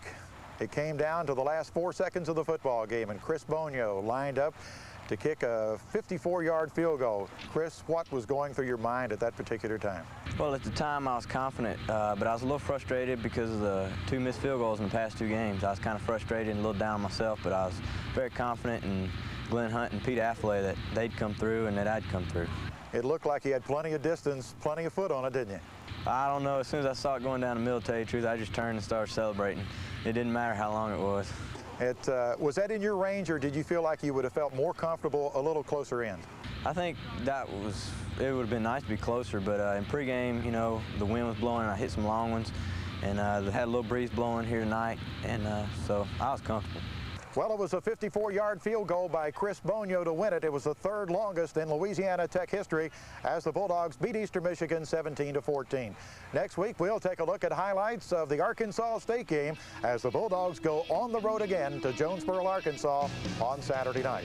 Right now, let's take a musical look at the Bulldogs' victory in Ypsilanti, Michigan.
Dawning for the full-size luxury sedan.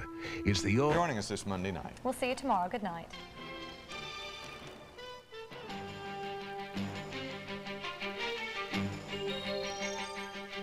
Bankruptcy is for quitters. It's a problem, not a solution. If you're in trouble because of too much debt, call Consumer Credit Counseling today. They can help. There's something new, you're gonna love it. From KFC, it's called the Gold Bucket. Pick any kind, just $5.99. At KFC, it's Go Bucket time. KFC introduces $5.99 Go Buckets. Enjoy original recipe, hot wings, or extra tasty crispy chicken. Choose any one for just $5.99. Nobody's cooking like today's KFC. Nobody's cooking like today's KFC. It's the 47th annual Four States Fair and Rodeo, and it's bigger and better than ever. All-star entertainment on the Midway, the biggest carnival between Dallas and Little Rock. America's top cowboys competing in exciting PRCA rodeo action Wednesday through Saturday at the Coors KKYR Shootout. And to top it off, it's Easy Mart Family Day on Sunday, October 6th. The Four States Fair and Rodeo. Family fun in 91. Hey, anything can happen. And it usually does. Nice try, though. Barbara Bush loves everything. Live with Regis and Kathy Lee, weekday mornings at 9 on 10 TV.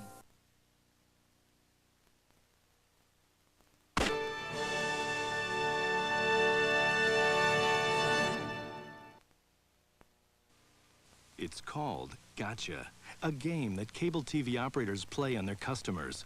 They sell packages of channels, so you have to pay a lot for the few that you want. Then they raise your rates, 56% in the last 4 years. Then when there's something you really want to see, they put it on pay-per-view.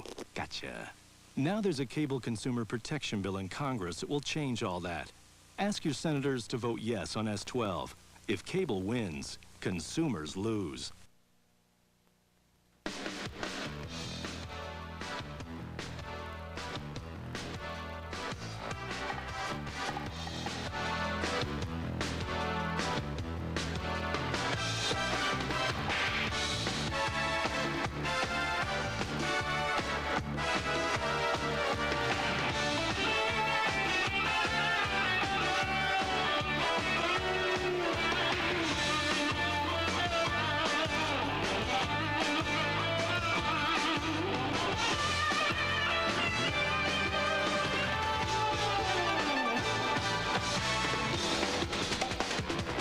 Welcome to the Joe Raymond Peace Show, featuring highlights of the 1991 Louisiana Tech University Bulldogs.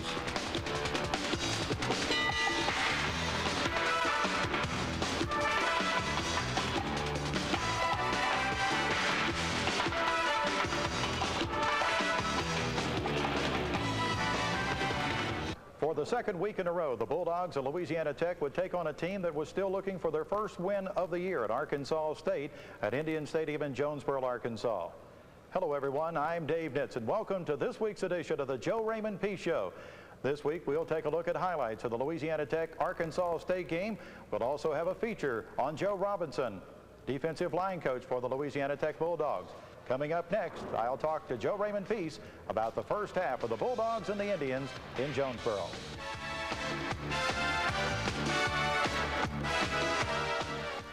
When you're looking for a high-quality used vehicle, you owe it to yourself to shop at Joe Mallard Ford Lincoln Mercury in Ruston.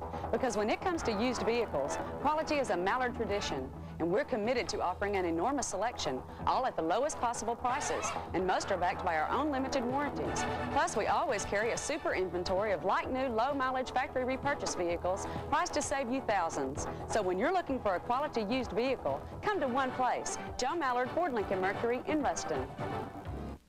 Since the 1890s, Lewis's in Ruston and Louisiana Tech University have established traditions of excellence. As the two of us enter the 1990s, Louisiana Tech continues its tradition of outstanding achievement in academics and sports.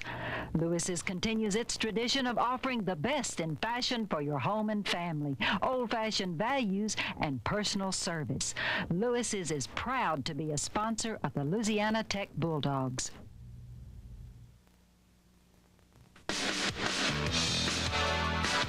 Joe Raymond Peace would like to thank the following for supporting Louisiana Tech football: BF Graphics Incorporated, Company Inn of Ruston, A.G. Edwards & Son Incorporated, Executive Sports Management Incorporated, Holiday Inn of Ruston, M&M Printing Company Incorporated, Maxwell's Restaurant, Pabco, Smith Monument Works Incorporated, Trenton Street Cafe, E. Lee Young & Company Incorporated.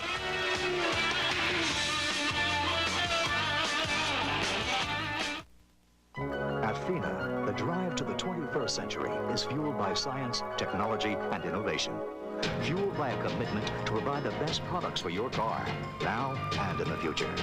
But at FINA, there is another commitment to the people of the communities which we serve. To support community services, better education, and a cleaner environment. Because we believe that today's commitments determine how far you go tomorrow. FINA. We're in Jonesboro, Arkansas, Louisiana Tech and Arkansas State, and Joe Raymond Peace. A big win for the Bulldogs, but let's go back and talk about the first half. Arkansas State with the opening drive. and they gambled on 4th down and failed. Yes, they did, and it was a break for us and fumbled, and we get some good field position and fortunate enough to be able to put it in. And, you know, I know that, you know, sometimes, and I've gone for those 4th and 1s, and sometimes they're successful and sometimes they're not. But thank goodness that we got the ball and were able to put some points on the board.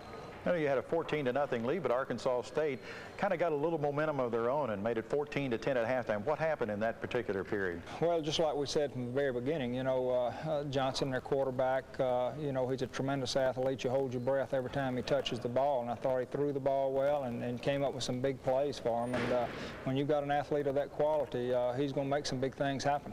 And, of course, the Bulldogs were able to make some big things happen. Great running out of the backs, good play calling by Gene Johnson. Everything just went right.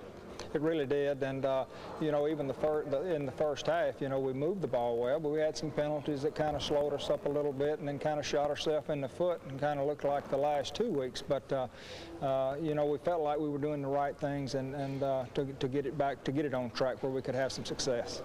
The Bulldogs were leading 14-10 at the end of the first half. Let's take a look at the highlights at Indian Stadium in the first half of the Bulldogs against Arkansas State. The second stop on the No Mercy tour for the Bulldogs was Indian Stadium in Jonesboro, Arkansas, before a crowd of 16,385. The Dogs showed no mercy early by stopping the Indians on 4th down when Arkansas State quarterback Roy Johnson fumbled the ball and lost 2 yards. Tech's ball at the Arkansas State 42-yard line. No secret on what the Bulldogs want to do. Jason Cooper carries the ball for 8 yards over the right side. Next play, Cooper again, this time for a gain of 22 yards, aided by the downfield blocking of Corey Parham. 1st and 10 from the ASU 12. Cooper takes the toss and dogs his way to the 4. It will be 1st down and goal for Tech at the Arkansas State 1-yard line. Benoit Davis in the backfield, handoff to Jason Davis, and he explodes in the end zone for a touchdown. And the Bulldogs have taken an early lead over Arkansas State with a touchdown run by Jason Davis. On the ensuing kickoff, Derek Toney fumbles the ball out of bounds, giving the Indians bad field position on their own 10. The defense holds, putting the ball back in the hands of the offense and Jason Cooper. Cooper goes left, then cuts inside for a pickup of 9 yards.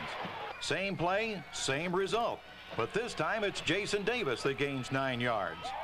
Next play, Gene Johnson finds Wade Christensen for a gain of 8 yards, but Christensen is stripped of the ball. Arkansas State starts at their own 45-yard line. On 2nd down, Roy Johnson keeps the ball, and he pays the price as Demise Lloyd comes up with a big pop. Johnson keeps it again. This time, Lorenzo Baker and Trey Brennan stop him for a loss of 2 yards. 3rd and 12. Steve Wilson beats his man, crawls into the backfield, and trips Johnson for a loss of 4 yards. Indians have to punt. 1st and 10, Gene Johnson finds Corey Parham out on the flats, and Parham races downfield for a gain of 19 yards.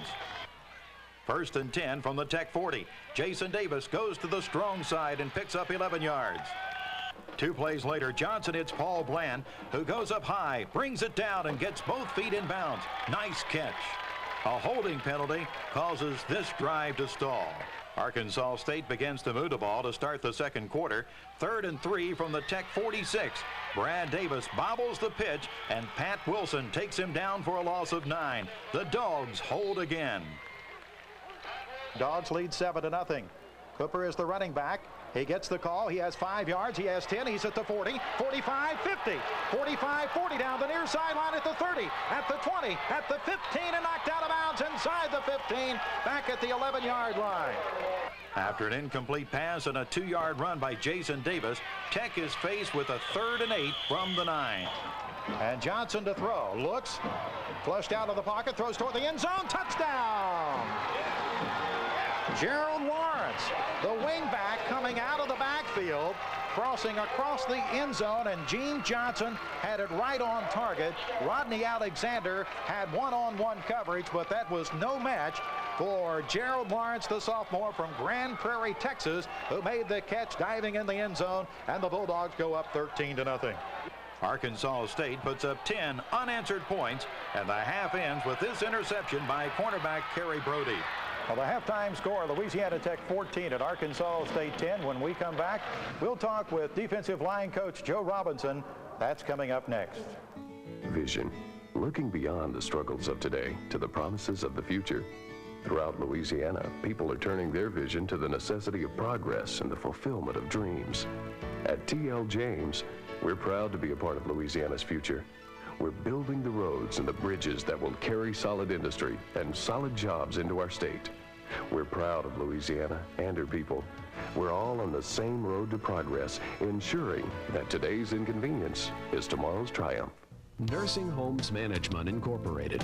Quality care accompanied by superior service. Clean, affordable facilities combined with the total commitment to the finest in services make our homes the best in North Louisiana. Arcadia Manor Nursing Home in Arcadia is just like home. Gardening, fishing trips, cookouts, the personal touch at Arcadia Manor. Nursing Homes Management Incorporated. Quality care accompanied by superior service. At Joe Mallard Ford, we're excited because Ford has done it again. They've redesigned a car that will compete with the best, with nothing less than world-class quality and total customer satisfaction. The new Ford Escort. This front-wheel drive car has a longer wheelbase for a smoother ride. It has more interior space with seating for 5. Its new design provides better fuel economy and lower wind noise. It comes in a 2- or 4-door hatchback, a 4-door wagon, and the sporty GT model. So come see the new world-class Ford Escort today at Joe Mallard Ford Lincoln Mercury in Ruston. Not in the mood to cook? Come to the cafeteria in Ruston for a good meal at a great price with a relaxed atmosphere. Walk inside and smell the aroma of fresh breads and pastries being baked daily. Once in the food line, you'll discover a tremendous selection of meats, vegetables, salads, breads, and desserts waiting your selection. The cafeteria is open 11 to 8:30, 7 days a week to dine in or take out, and groups and tour buses are welcome. Home-cooked meals without the trouble are found at the cafeteria in the Ruston Graham Shopping Center, corner of I-20 and 167, Ruston.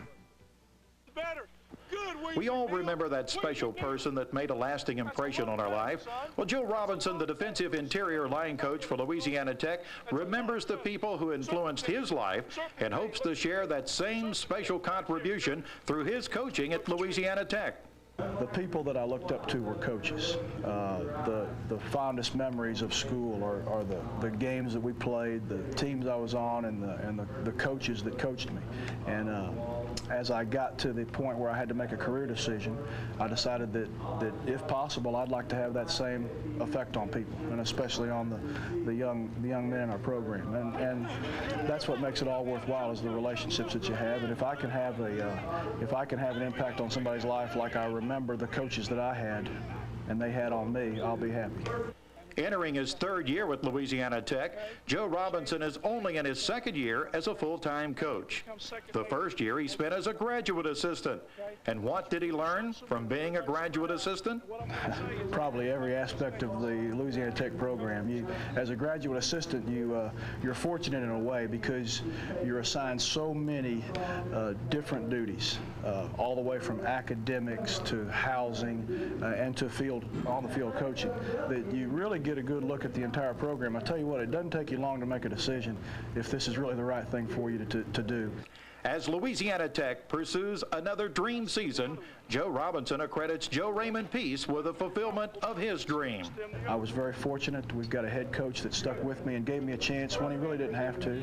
And by sticking through the graduate assistant program for a couple of years, I've been able to stay on full time. And I'm excited about it. It's a dream come true for me. His work ethics are as good as any young man I've ever been around. Studies the game. Totally committed to the game of football and to be the best coach he can possibly be. A guy that is thoroughly organized. There have been times, even as a GA, I don't know what I would do without Joe Robinson. And I knew that the first vacancy, or first time that I had the opportunity to put him on a staff and let him be a full-time coach and give him more responsibilities, that I would do that. And it has worked out well because he is going to be an outstanding football coach in the future. No doubt about it. Head coach Joe Raymond Peace has found a good man in Joe Robinson, defensive line coach for the Louisiana Tech Bulldogs. When we come back, we'll take a look at second half highlights of the Bulldogs and the Indians.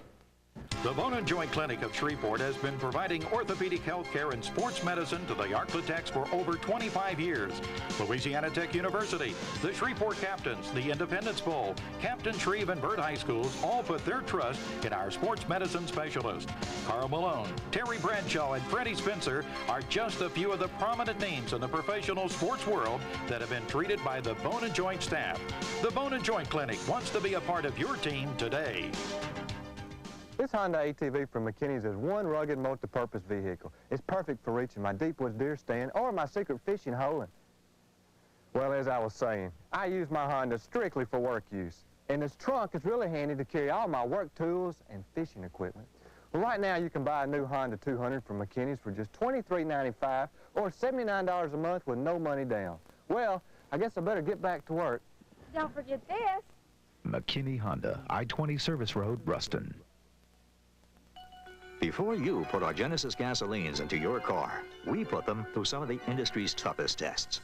We analyze intake valve deposits and emission levels, with tests at the refinery, tests on the road, even tests at the station. In fact, we test them 16 times in preparation for the ultimate test. Your car. Genesis gasolines. From your friends at FINA, the formula for the future. Are you looking for a new car, but not sure you can afford a new car price? Then we've got the answer for you at Joe Mallard Ford Lincoln Mercury in Ruston. These are just a few of our demonstrator vehicles, current year models, fully serviced and maintained with low mileage. These cars are in superior condition, yet we're offering them to you right now at a tremendous savings. If you've been hoping to buy a new car, truck, or van, but didn't think you could afford it, come see our top-of-the-line demonstrator models at Joe Mallard Ford Lincoln Mercury in Ruston. Well, Joe, Raymond, most coaches say the key to any football game is what happens on the first drive of the second half, and that ended up being the big drive for Tech. It really was, and our offensive line really hooked up with those guys and did a great job, and really consistent and making open some gaping holes in there for Cooper to run and Jason Davis. So when those guys are working hard up front, good things usually happen. I think Jason Cooper ended up with 204 total yards, the first freshman to ever rush for over 200 yards at Louisiana Tech. What an outstanding job. He really is, and what a quality person he is. He's a great kid that has worked very hard, and you like to see success come to that type people. But, you know, we've got two backs, or really three backs, and Shane Benoit and Jason Davis. Jason is a quality back, so we're sitting there with the luxury of having some backs that can make things happen for us. You've been looking for consistency offensively. Did you get it in the second half? Oh, we got it the second half. It seems like the fourth game, Dave, for the last 4 years has been the key to consistency and being able to put points on the board and carry us. So hopefully that the success we've had, and that ought to build a lot of confidence, and maybe it'll carry us through the season. You're talking about putting points on the board. The Bulldogs had 4 touchdowns in the second half. Let's take a look at that second half highlights. The second half started with the Tech offense beginning to gel. First play from scrimmage, Gene Johnson pumps, then fires a bullet to Wade Christensen for 13 yards. Next play, Jason Cooper goes left for a pickup of 12. After 2 holding penalties, the Bulldogs have first down and 24 yards to go. Johnson rolls left, throws back to the right for Gerald Kennedy. Glenn Hunt springs Kennedy with a key block, and Kennedy gains 20 yards. Jason Cooper gets the first down with this run of 9 yards up the middle. 3 plays later, 3rd and 11, Corey Parham comes back for this pass and gets 13 yards to keep the drive alive. 3rd and 9, this time Johnson gets plenty of time. He steps up and finds Parham across the middle for 19 yards. 1st and goal from the 1. Kennedy goes in motion. They pitch it to the left side. It's Davis to the left side. Davis, touchdown! Jason Davis sliding off the left side, and he really struggled, but finally got it into the end zone for the touchdown, and the Bulldogs have now taken a 20-10 lead, and an Arkansas State player is down and injured on that play. That is the second touchdown run by Jason Davis this season. Now it's time for the Lorenzo Baker's weekly clinic on how to sack the quarterback. Baker comes in untouched and rides down Roy Johnson for a loss of 11 yards. Jason Cooper gets the call, 3 in a row to be exact, to move the ball into Indian territory. On 2nd and 3 from the ASU 41, Wade Christensen, Glenn Hunt, and Alan Apple open a hole big enough to drive a Mack truck through. Cooper glides downfield for 17 yards. 2 plays later, Johnson fakes the handoff to Cooper, rolls left, then finds a wide open Corey Parham for a gain of 17 yards. 1st and goal once again. Lawrence will go in motion, and Johnson looking to throw. Throws it, and it is caught. Touchdown, Gerald Lawrence. With 19 seconds remaining in the 3rd quarter. Gerald Lawrence coming out of the backfield. He was in motion from his wingback position, and he has caught his 2nd touchdown pass of the night, and that's the 2nd that Gene Johnson has thrown tonight. The defense does its job again. Pat Wilson shoots the gap, forcing Roy Johnson right into the arms of Rusty Cook for a loss of 3 yards. 3rd down, Johnson drops back to pass. He's forced out of the pocket, throws one up for grabs. Doug Evans and Demise Lloyd fight over the ball. Demise gets the best of this one for the interception. Jason Davis takes his turn in the backfield. Davis goes up the middle for 20 yards. Gene Johnson completes this pass to Paul Bland for a gain of 6 yards. Jason Cooper back in the lineup, and he totes it for 7 yards and a 1st down. And Johnson rolling to the near side, throws, completes the pass, and it's going to be an easy touchdown for Corey Parham. Corey Parham was wide open at the 10-yard line, and he scooted down the near sideline with no problem whatsoever for the touchdown, and it's now a 34-10 lead for the Bulldogs. The men from Arkansas now take over. Howard McMahon from Jacksonville, Arkansas, gets a hand on Roy Johnson. Then Steve Wilson from Little Rock finishes Johnson off for a loss of 9 yards. Johnson is sacked again. This time it's Doug Evans coming on the blitz, and Arkansas State has to punt. The Dogs show their depth at running back. Shane Benoit picks up 14 yards on 3 carries. After a holding penalty, it's 1st and 20 from the Arkansas State 45. Benoit on the draw, and he gets the 1st down and more with this gain of 24 yards. Sam Hughes in at quarterback. Hughes fakes to Mike Washington and throws downfield to Brian Francis for a gain of 18 yards. Here's Hughes looking to throw again. Rolls outside the pocket, throws toward the end zone. Touchdown, Gerald Lawrence. Sam Hughes to Gerald Lawrence, who was wide open.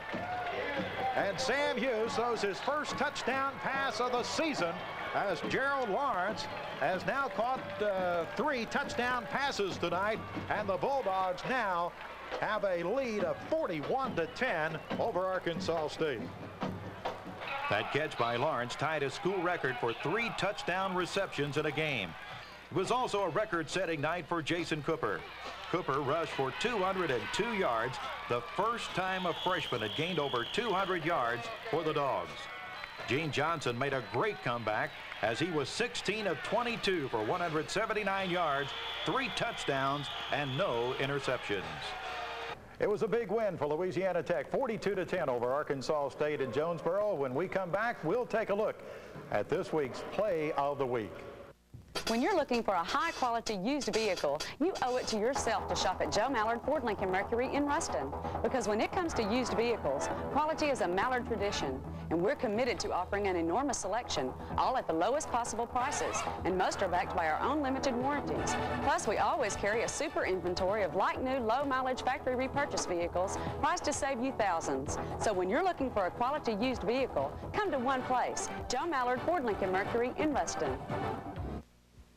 If you're planning a luncheon, wedding reception, dinner, or dance, the answer to your catering needs is the cafeteria in Ruston. The cafeteria's main ballroom seats up to 288 people and also breaks down into 3 smaller rooms.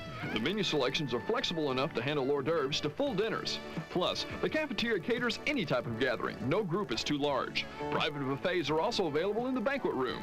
Find all your catering needs met at the cafeteria. Call 255-1110 or come by the Ruston Graham Shopping Center in Ruston. There are 3 little words that will change the way you think about supermarket shopping. They give you the lowest total food bill every time you shop. 3 little words.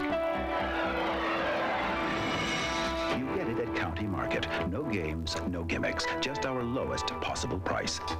On everything we sell every day. There's a name for that. 3 little words. And where do you get it? Vision, looking beyond the struggles of today to the promises of the future. Throughout Louisiana, people are turning their vision to the necessity of progress and the fulfillment of dreams. At TL James, we're proud to be a part of Louisiana's future. We're building the roads and the bridges that will carry solid industry and solid jobs into our state. We're proud of Louisiana and her people.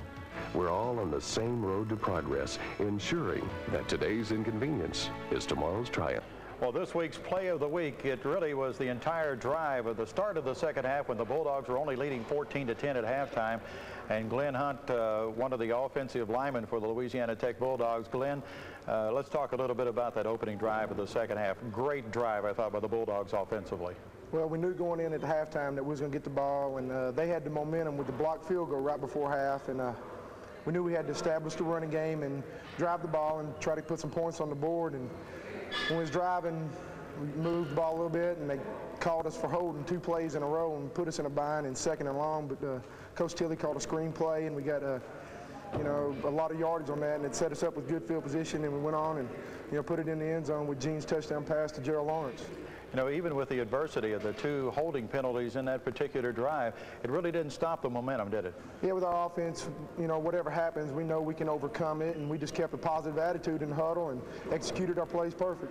Well, that was our play of the week this week as we took a look at that opening drive of the second half as the Bulldogs went ahead and scored a touchdown. That's going to do it for this week's edition of the Joe Raymond P. Show. Hope you'll join us again next week. We'll take a look at highlights of the Bulldogs in action at Northern Illinois next Saturday night. Right now, let's take a musical look at the Bulldogs' victory in Jonesboro. I can feel it coming in the air tonight. Oh, Lord. And I've been waiting for this moment for all my life. Oh, Lord. Can you feel it coming in the air tonight? Oh, Lord. Oh, Lord.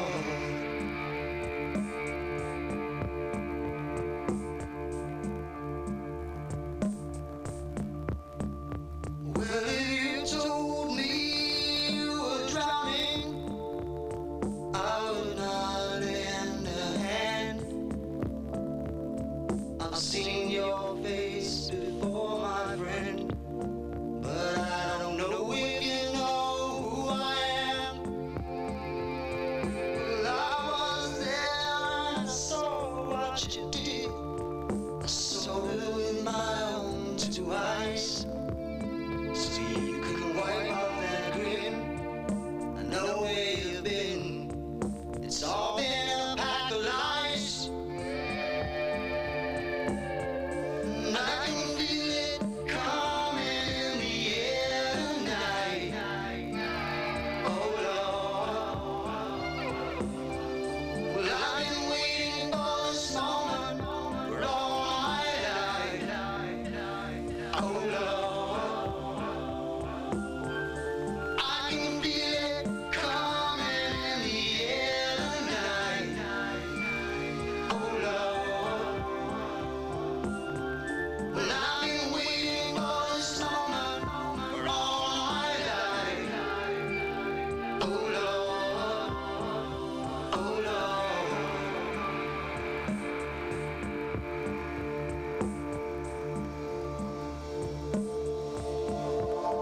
You a big inventory and big savings every day. We sell in volume, so you save in volume. That's why we're called Champion Ford. Marla Maples gives Inside Edition her exclusive story. Marla on Donald Trump. Big male ego. Big male ego. On the engagement band. It's a beautiful, beautiful ring, but it's not what life is all about. About rumored romance with singer Michael Bolton. He's a friend, and I'm at a point where I can be more free to see friends. And on her upcoming television appearance. I played myself. There's only one place to hear it straight from Marla. Watch Inside Edition. Monday night at 6:30 after KSLA News 12. We're your Project Pride station, KSLA 12.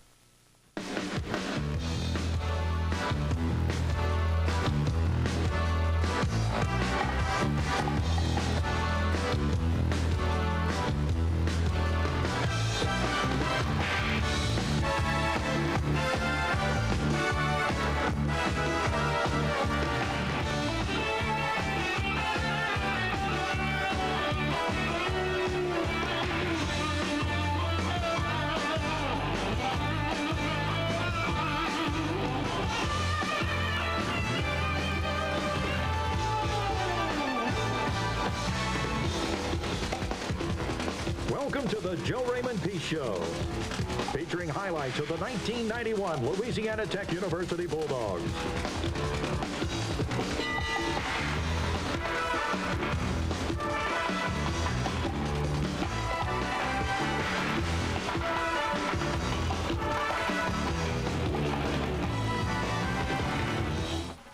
For the third consecutive week, the Louisiana Tech Bulldogs find themselves playing on the road, this time here at Husky Stadium in DeKalb, Illinois, against Northern Illinois University.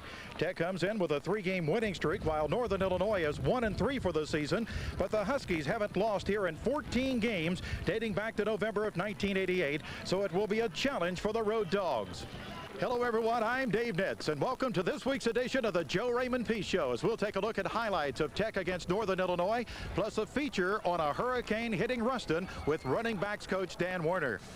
When we return, we'll talk with head coach Joe Raymond Peace about the first half between the Bulldogs and the Huskies. That's coming up next. It got to the point where his addiction was taking over my life, too. And I was starting to hate him for it. I wanted to help, but everything I tried just made things worse. I needed somebody to help me. And Doctors Hospital did. They helped me get him into a treatment program that's going to work. Now he's in there getting well. And I'm out here putting my life back together, too. Doctors Hospital. Call us when you need help. Tips for staying fit. Hi, I'm R.C. McCoy with the Bone and Joint Clinic. There are dozens of definitions that tells you what a physically fit person is. The one that I like best states that if you do a full day's work, you should be able to go home and do any kind of physical activity you want and not have a problem. Factors to be considered in a physical fitness program are age, sex, overall state of physical health, along with an individual's own preference for the type of activities they enjoy the most. Whatever you decide, be sure it's an activity you can really enjoy, because this will help you stick with your program. Before beginning an exercise program, you should consult with your physician, particularly if you're over the age of 35 or you've had any physical problems at all. But above all, keep the attitude that fitness should be fun. This tip for staying fit has been brought to you by Shreveport's Bone and Joint Clinic.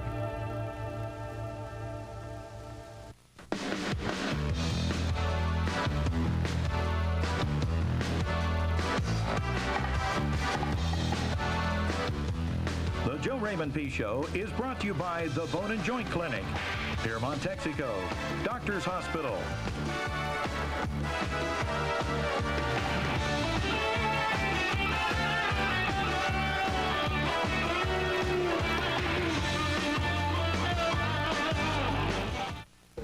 Well, Joe Raymond, I know there have been a lot said about the weather here in DeKalb, Illinois, but how did that really affect the football team when you first came out?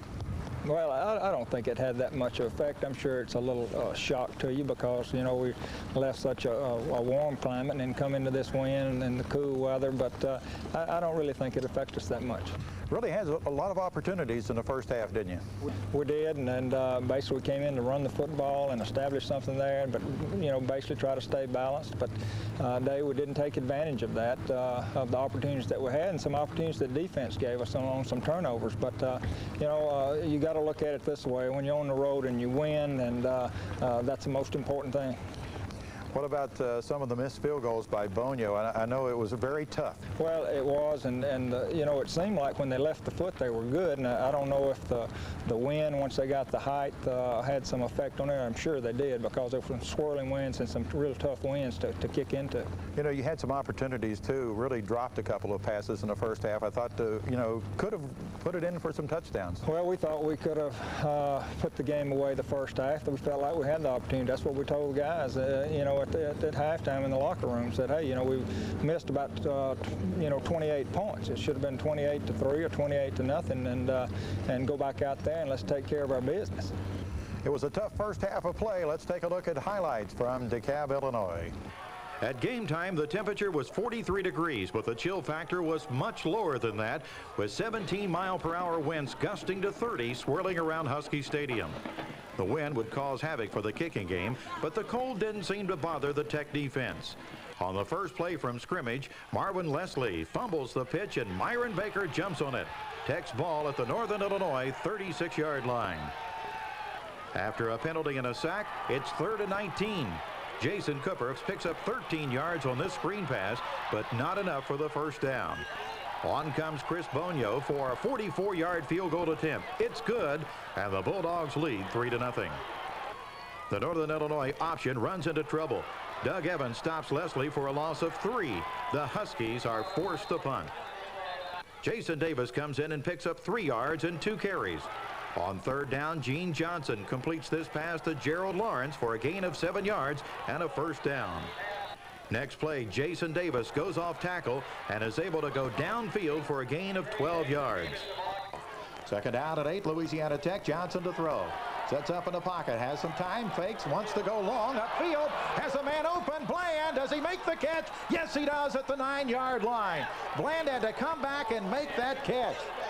Well, that was good positioning by Paul Bland, because the ball, it was underthrown. The wind just knocked it down, and Bland came back and made a catch almost sitting on the AstroTurf at the 8-yard line.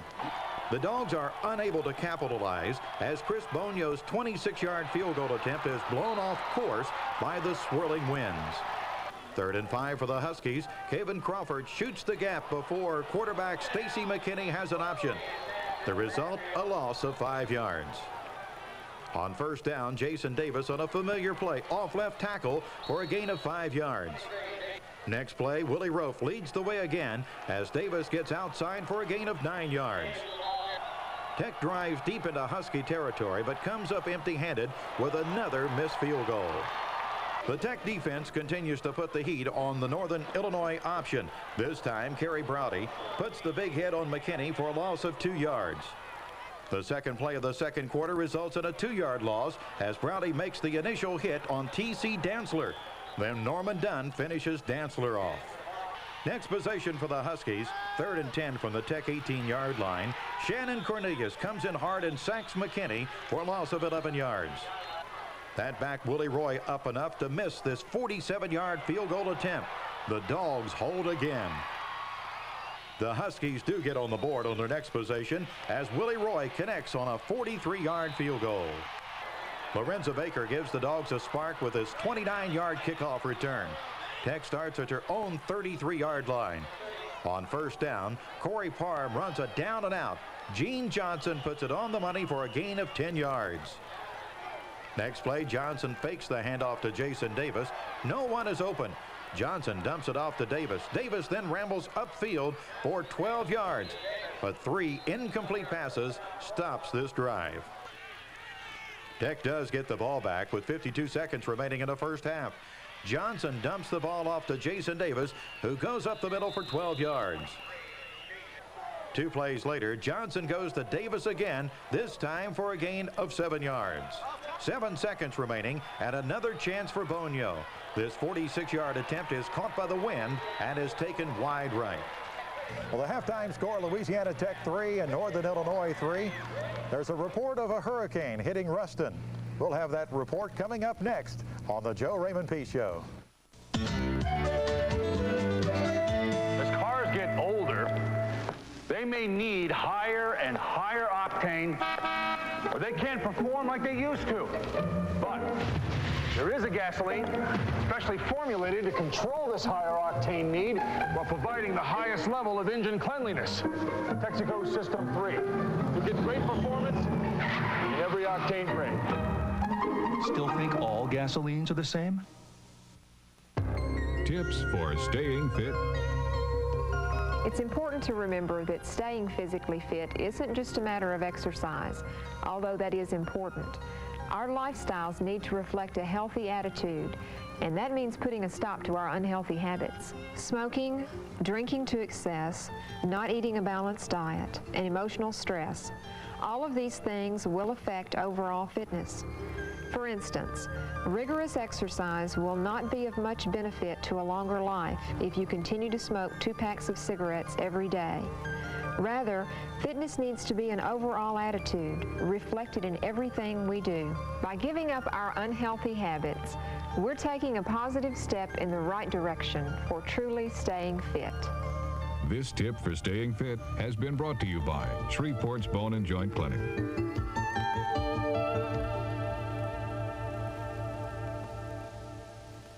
My husband was sick. He admitted that. He just couldn't take the idea of treatment because he was scared. Scared of what they would do to him, of what his friends would think if they knew he was in one of those treatment centers.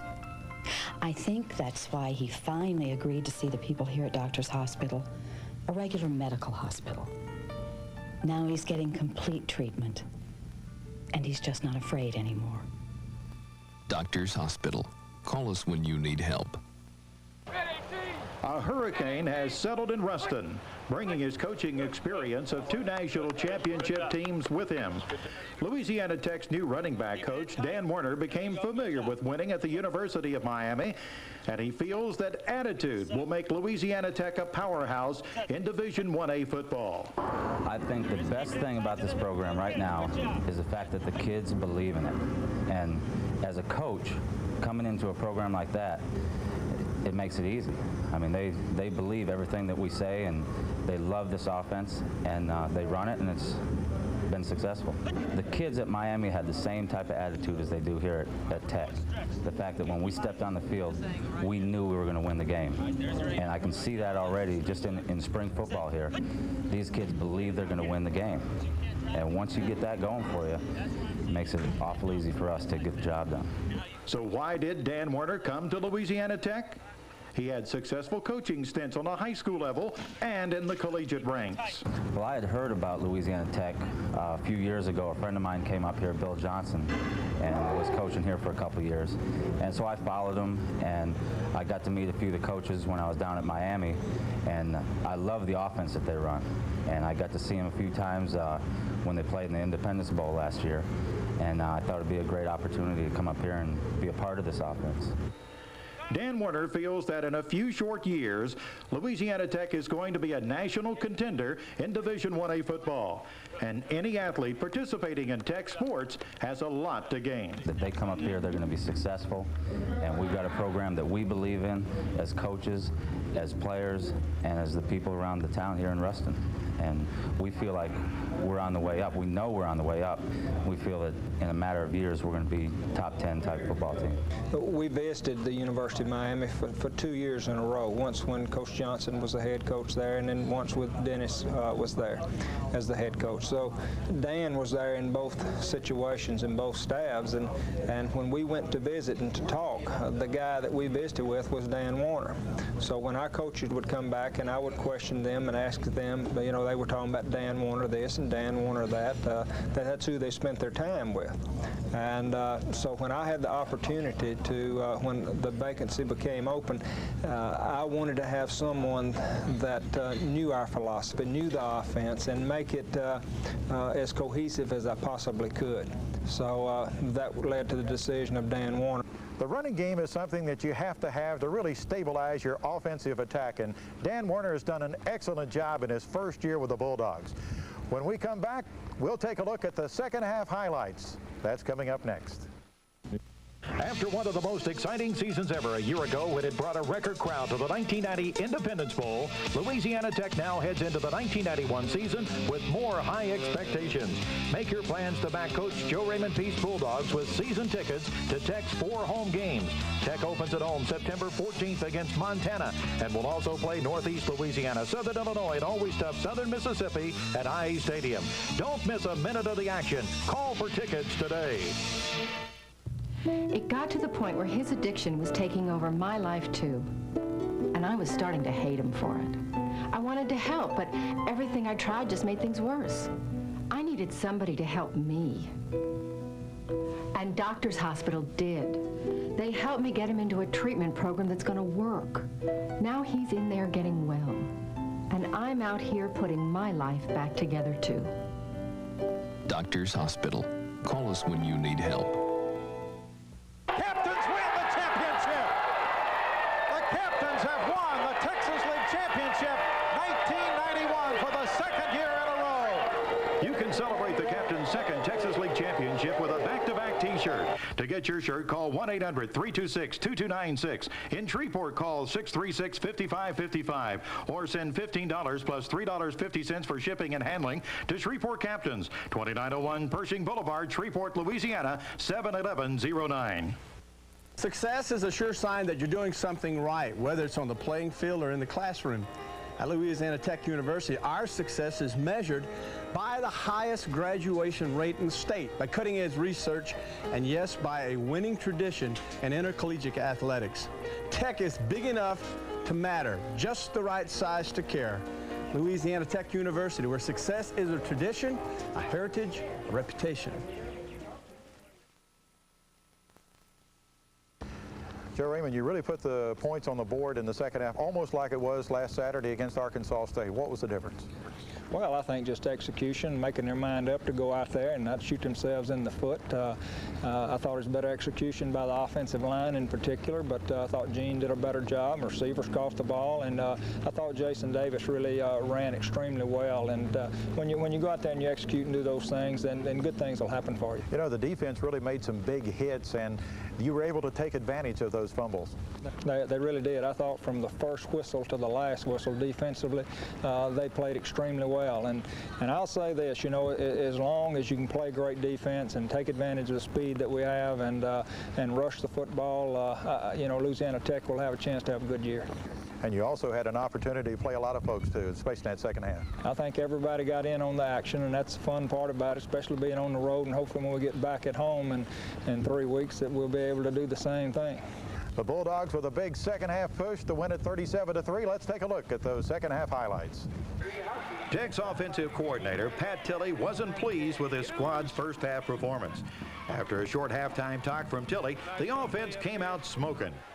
The first play from scrimmage, Jason Cooper follows Allen Apple and Glenn Hunt for a pickup of 9 yards. Next play, Cooper goes over the right side again for a gain of 11 yards. 2 plays later, and it's Jason Davis on the draw. Davis gets good downfield blocking from Gerald Kennedy and picks up 26 yards. The drive stalls here, but Chris Bonio drills this 31-yard field goal to put Tech up by 3. The defense turns it up a notch. Northern Illinois from their own 21-yard line. Doc, the fullback, out of the fullback set. Now they break it, put a man in motion. Here's McKinney, pitches it back. There's a fumble. Loose on the field. Who's going to cover it? And did the Bulldogs get it or not? Let's see. I think they have. They do. I didn't know whether the ball was going to stay in bounds or not. And coming up with it is Steve Wilson. The pitch went back to Leslie, and I think it was Lorenza Baker hit McKinney, and the ball just kind of flew in the air and zero bouncing on that AstroTurf. I didn't know if Wilson was going to get to it before the ball would bounce out of bounds or not. Jason Davis gets the toss and dogs his way down to the 7-yard line. A penalty backs Tech up 5 yards, but Davis gets it back and more as he runs right and cuts back inside of Willie Rofe for a gain of 9 yards. On 1st and goal from the 1, Davis goes over the right side to give the Bulldogs the first touchdown of the night. With the extra point, Tech's lead has increased to 13-3. The attack dogs keep the pressure on Husky quarterback Stacy McKinney.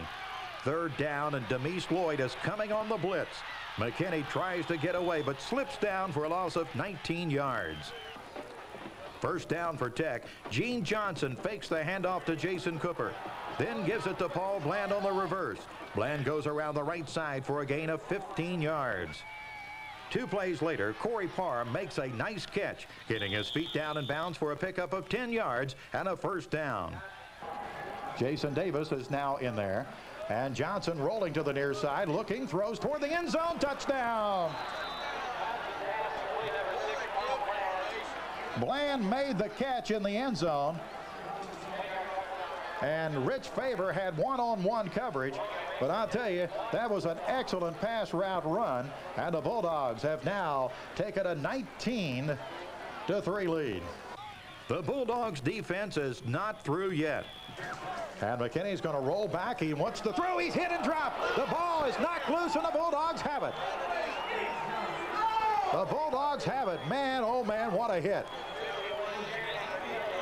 Shannon Cornelius was the one who came up with the football, Zero. I don't know who got the hit, but did McKinney ever get hit from behind? That ball had kind of exploded into the air. That turnover led to a 27-yard field goal by Bonio. Tech leads 23-3. The defense showed no mercy for the Huskies. Howard McMahon sacks McKinney for a loss of 5 yards. Same series, but now in the fourth quarter. Northern Illinois is going for it on fourth down, but no go. Pat Wilson makes the hit, and Doug Evans helps out to stop the Huskies. Bulldogs ball. Third down and 11 from the Husky 38. Sam Hughes now in at quarterback. Hits Corey Parham for a 17-yard completion. First down, Tech. Next play, Jason Davis goes left and gets 11 yards and another first down. Hughes fakes the handoff to Davis, looks downfield and finds a wide open Corey Parham for a pickup of 26 yards. Third down, goal for Louisiana Tech at the Northern Illinois 2-yard line. This time they'll come to the near side. Davis fumbles the football, picks it up, and gets into the end zone for a touchdown. How about that? Jason Davis bobbled a football, looked like he was about to dribble it in for a fast breakaway. He picked it up off the AstroTurf, picked it up on the run, and got it into the end zone, and the Bulldogs now have a 29-3 lead with 11:43 left to go here in the game. Northern Illinois is plagued with turnovers. McKinney fumbles the snap, and freshman Billy Jones of Monroe, Washita gets the recovery. Sam Hughes shows off his arm as he throws a strike to John Henry. This completion good for 12 yards. On 3rd and 5, Hughes goes to Gerald Kennedy for 8 yards and a first down. Second and goal from the 1. Shane Benoit goes in for the touchdown, and with the extra point, Tech now leads 37-3. Rob Rugai gets his chance to meet the Tech defense. Rugai drops back to pass and is greeted by Pat Wilson for a loss of 7 yards. Next play, Rugai is introduced to Andy Boyd. Boyd drops Rugai for a loss of 9 yards. The Tech defense held the Huskies to 167 yards total offense. The offense came alive in the second half for Tech, scoring on 6 consecutive possessions. In the last 2 games, the Bulldogs have outscored their opponents 62-0 in the second half. The final score here in DeKalb, Illinois, Louisiana Tech 37 and Northern Illinois 3. This week, the Louisiana Tech Play of the Week was a big hit by Lorenza Baker. We'll take a look at that when we come back. My husband was sick. He admitted that. He just couldn't take the idea of treatment because he was scared. Scared of what they would do to him, of what his friends would think if they knew he was in one of those treatment centers. I think that's why he finally agreed to see the people here at Doctors Hospital, a regular medical hospital. Now he's getting complete treatment, and he's just not afraid anymore. Doctors Hospital. Call us when you need help. Tips for staying fit. Hi, I'm R.C. McCoy with the Bone and Joint Clinic. In order for exercise to be effective, it's really necessary for your heart and cardiovascular system to be given a strenuous workout. For that reason, you should know what your target heart rate is. That is, your maximum pulse rate during exercise. Your maximum heart rate is determined by subtracting your age from 220. The target heart rate is approximately 80% of that figure. It may take time and effort to be able to exercise at that rate for any length of time, but that's the goal of cardiovascular conditioning. Also, it's very important to remember that in beginning a new exercise program, you should always consult your physician. This tip for staying fit has been brought to you by Shreveport's Bone and Joint Clinic.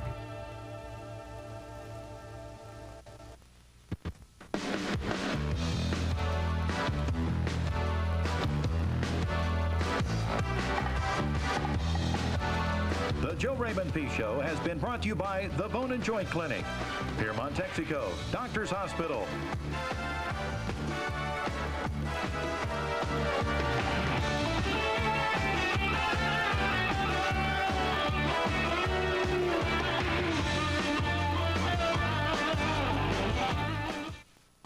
Well, this week's play of the week, we're going to talk a little bit about the defense. And Lorenzo Baker, big hit, knocking the ball away from the quarterback, McKinney. Talk about a little bit about that play.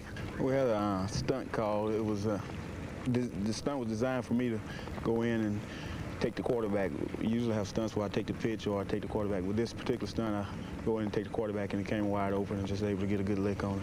Let me ask you this. Seeing this type of offense for 2 weeks in a row, has that really helped you? Yes, Arkansas State ran it, and you just prepared us for these guys. It's basically the same stuff. Really a lot of aggressiveness defensively, especially in the second half. Yes, the guys came out with a lot of emotion. They had to come out and play with a lot of emotion, and just had it going. That was our play of the week that really turned things around for Louisiana Tech in the second half as they went on to defeat Northern Illinois. That's going to wrap it up for this week's edition of the Joe Raymond P. Show. The Bulldogs are now 4-1 on the season, and next Saturday, Tech will travel to Columbia, South Carolina to take on the South Carolina Gamecocks. We'll take a look at highlights of that next week. Now let's take a musical look at the Bulldogs in action against the Huskies of Northern Illinois.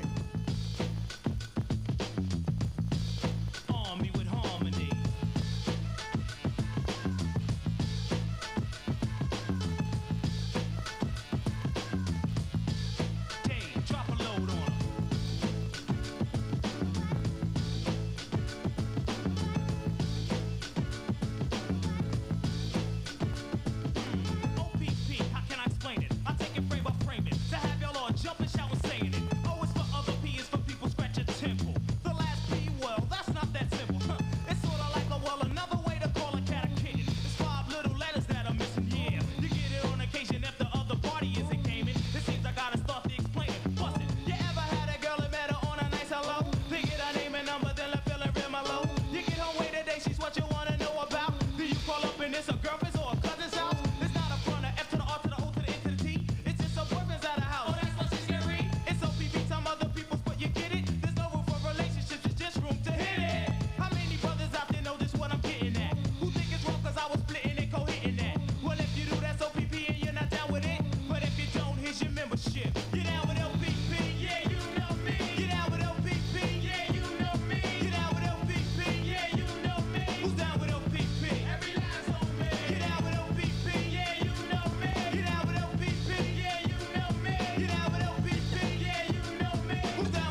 Yes!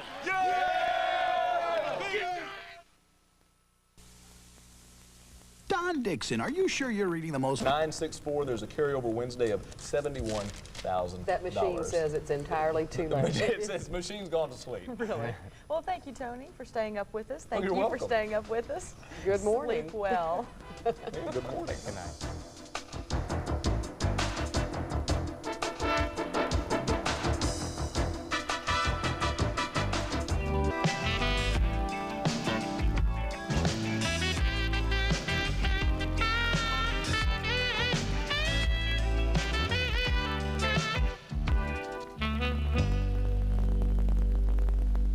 Sit, Ubu, sit.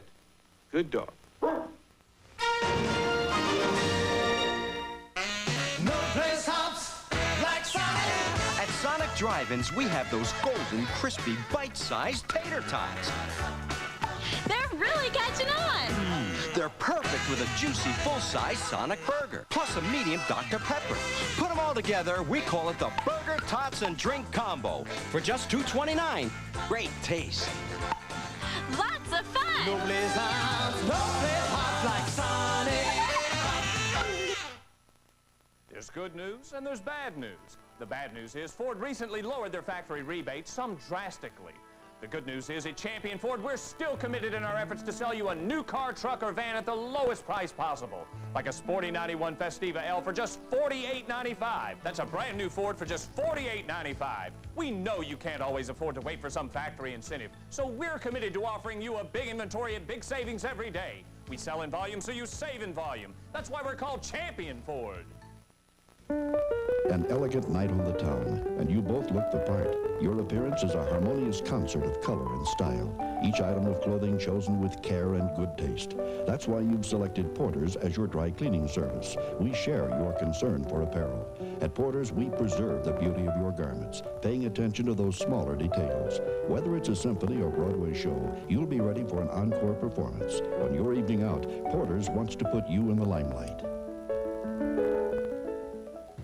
Teachers, make sure you write to KSLA for your weather school kit by October 14th.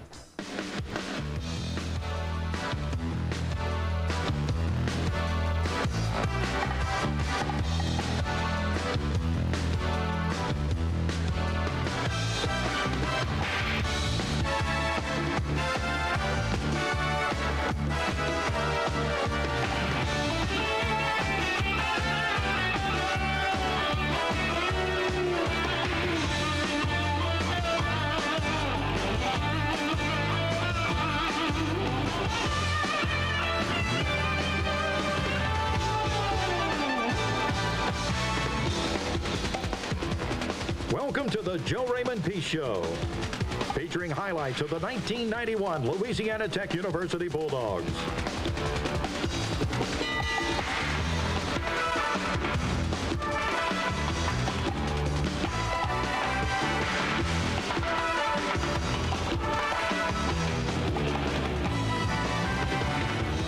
For the fourth straight week, the Louisiana Tech Bulldogs are on the road this week here in Columbia, South Carolina, where an expected crowd of over 60,000 here at Williams-Brice Stadium will watch the Bulldogs and the South Carolina Gamecocks. Hello, everyone. I'm Dave Nitz, and welcome to this week's edition of the Joe Raymond Peace Show. We'll have highlights of the Dogs and the Gamecocks, plus this week's feature on 3 of the offensive coaches for Tech. When we come back, we'll talk with head coach Joe Raymond Peace about the first half.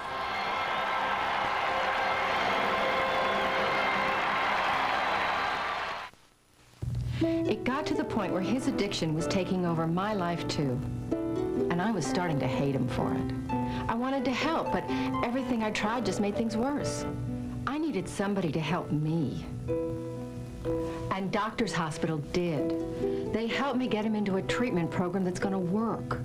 Now he's in there getting well. And I'm out here putting my life back together too. Doctors Hospital. Call us when you need help. Tips for staying fit. Hi, I'm R.C. McCoy with the Bone and Joint Clinic. There are dozens of definitions that tells you what a physically fit person is. The one that I like best states that if you do a full day's work, you should be able to go home and do any kind of physical activity you want and not have a problem. Factors to be considered in a physical fitness program are age, sex, overall state of physical health, along with an individual's own preference for the type of activities they enjoy the most. Whatever you decide, be sure it's an activity you can really enjoy, because this will help you stick with your program. Before beginning an exercise program, you should consult with your physician, particularly if you're over the age of 35 or you've had any physical problems at all. But above all, keep the attitude that fitness should be fun. This tip for staying fit has been brought to you by Shreveport's Bone and Joint Clinic.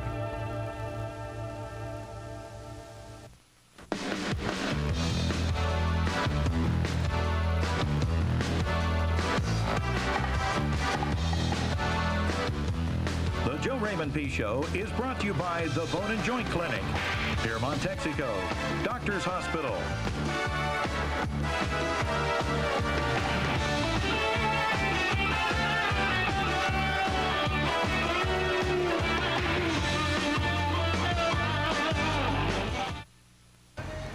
Well, here at Williams-Brice Stadium in Columbia, South Carolina, the Bulldogs and the Gamecocks got together, and Joe Raymond, the first half was kind of a big defensive battle. I know you and I talked about you really had to set the stage early, and I thought you did defensively. We did. We came out and we played with a tremendous amount of intensity. We were able to shut them down, just played extremely hard, and then came up with some big plays. And defensively, we felt like they would have to come in and really set the stage like they did. And of course, that was a wonderful feeling. I know you were really concerned about their wideouts. Their wideouts are true burners in the sense. They've got great speed at their wideouts, and it's like a great wishbone quarterback that's got speed. You hold your breath every time that they drop back and try to throw to them because they are that caliber. And of course, your defensive backs, I thought the defensive secondary just did an excellent job. Fuller had some time, but the defensive secondary really helped out. Secondary played, I think, one of the better games I've seen them play in a long time. And this secondary we've got this year, I'm going to tell you what, they've matured. They're playing extremely well. They're not making mental mistakes. I couldn't be more proud of those guys back here in the back. I guess if you had to be disappointed about anything, the first half offensively, you just wasn't able to knock it in, were you? Well, we weren't, and you got to give them, South Carolina, some credit. You know, they've played some very good football teams this year. Not many people have scored a lot of points on them. And they're good defensively. I was disappointed we missed the field goal, and another opportunity I think we had to put some points on the board. The halftime score, Tech nothing and South Carolina nothing. Let's take a look at the first half highlights at Williams-Brice Stadium. 82 degrees and clear skies at Williams-Brice Stadium in Columbia, South Carolina. It was a must-win situation for Louisiana Tech to stay in contention for a postseason bowl bid. The Bulldogs' special team set the tone early. John Henry takes the opening kickoff at the Tech 5-yard line. He finds a huge hole up the right side, but was finally forced out of bounds at the 45-yard line. This gave the Dogs excellent field position for their opening drive. The Dogs go 3 downs and out, but watch this punt by junior Darrell Altig. The ball goes 45 yards and out of bounds, pinning the Gamecocks at their own 1-yard line. Tech gets the ball back. On second down, Gene Johnson is forced out of the pocket. He throws for Paul Bland, but Bland can't bring it down, and Brew Pender comes up with the interception. South Carolina drives into Tech territory, but on 3rd and 4, Myron Baker comes up the middle to sack quarterback Bobby Fuller for a loss of 9 yards. Tech's ball at their own 19, and the pitch goes to Jason Cooper, who follows Gerald Kennedy for 10 yards and a first down. Next play, Gerald Lawrence in at running back and picks up 10 yards over the left side. On 3rd down, Gene Johnson is back to pass. No one downfield is open, so he dumps it off to Gerald Lawrence for a gain of 13 yards. 2 plays later, Johnson dumps it off to Paul Bland, who then cuts left and picks up 14 yards. On 3rd down to 9 from the Gamecock 28, Johnson looks right and finds Wade Christensen for 12 yards and a first down. After a penalty and a sack, it's 2nd and 20 from the Carolina 25. Johnson hits Gerald Kennedy for a 9-yard reception. The Bulldogs are unable to get the first down, so Chris Bonio comes on for this 33-yard field goal attempt, but it goes wide right. On 1st and 10 from the Carolina 45, Bobby Fuller fakes the handoff and rolls left. Defensive end Howard McMahon does his job containing the play and sacking the quarterback for a loss of 7 yards. Next play, the Gamecocks try the draw out of the shotgun, but it doesn't fool Myron Baker, who sticks Brandon Bennett for a loss of 1 yard. On 3rd down, Kerry Prouty makes the big play, getting his hand in to break up this pass play. The Gamecocks have to kick the ball away. South Carolina has the ball again, but not for long. Rob DeBoer picks up 8 yards, but loses the ball, and Lorenzo Baker recovers for the Bulldogs. Let's move to late in the first half. South Carolina has moved to the Tech 27-yard line. Bobby Fuller has his 3rd down pass tipped, then intercepted by Demise Lloyd at the Tech 9-yard line. With only 45 seconds remaining in the first half, Joe Raymond decides to run the clock out. Well, the halftime score, Louisiana Tech nothing and South Carolina nothing. You know, the Tech offense, both on the ground and through the air, has been very productive this season, thanks to a couple of coaches who have NFL experience. That's coming up next here on the Joe Raymond Peace Show. As cars get older, they may need higher and higher octane, or they can't perform like they used to. But there is a gasoline specially formulated to control this higher octane need while providing the highest level of engine cleanliness. Texaco System 3. You get great performance in every octane grade. Still think all gasolines are the same? Tips for staying fit. It's important to remember that staying physically fit isn't just a matter of exercise, although that is important. Our lifestyles need to reflect a healthy attitude, and that means putting a stop to our unhealthy habits. Smoking, drinking to excess, not eating a balanced diet, and emotional stress. All of these things will affect overall fitness. For instance, rigorous exercise will not be of much benefit to a longer life if you continue to smoke 2 packs of cigarettes every day. Rather, fitness needs to be an overall attitude, reflected in everything we do. By giving up our unhealthy habits, we're taking a positive step in the right direction for truly staying fit.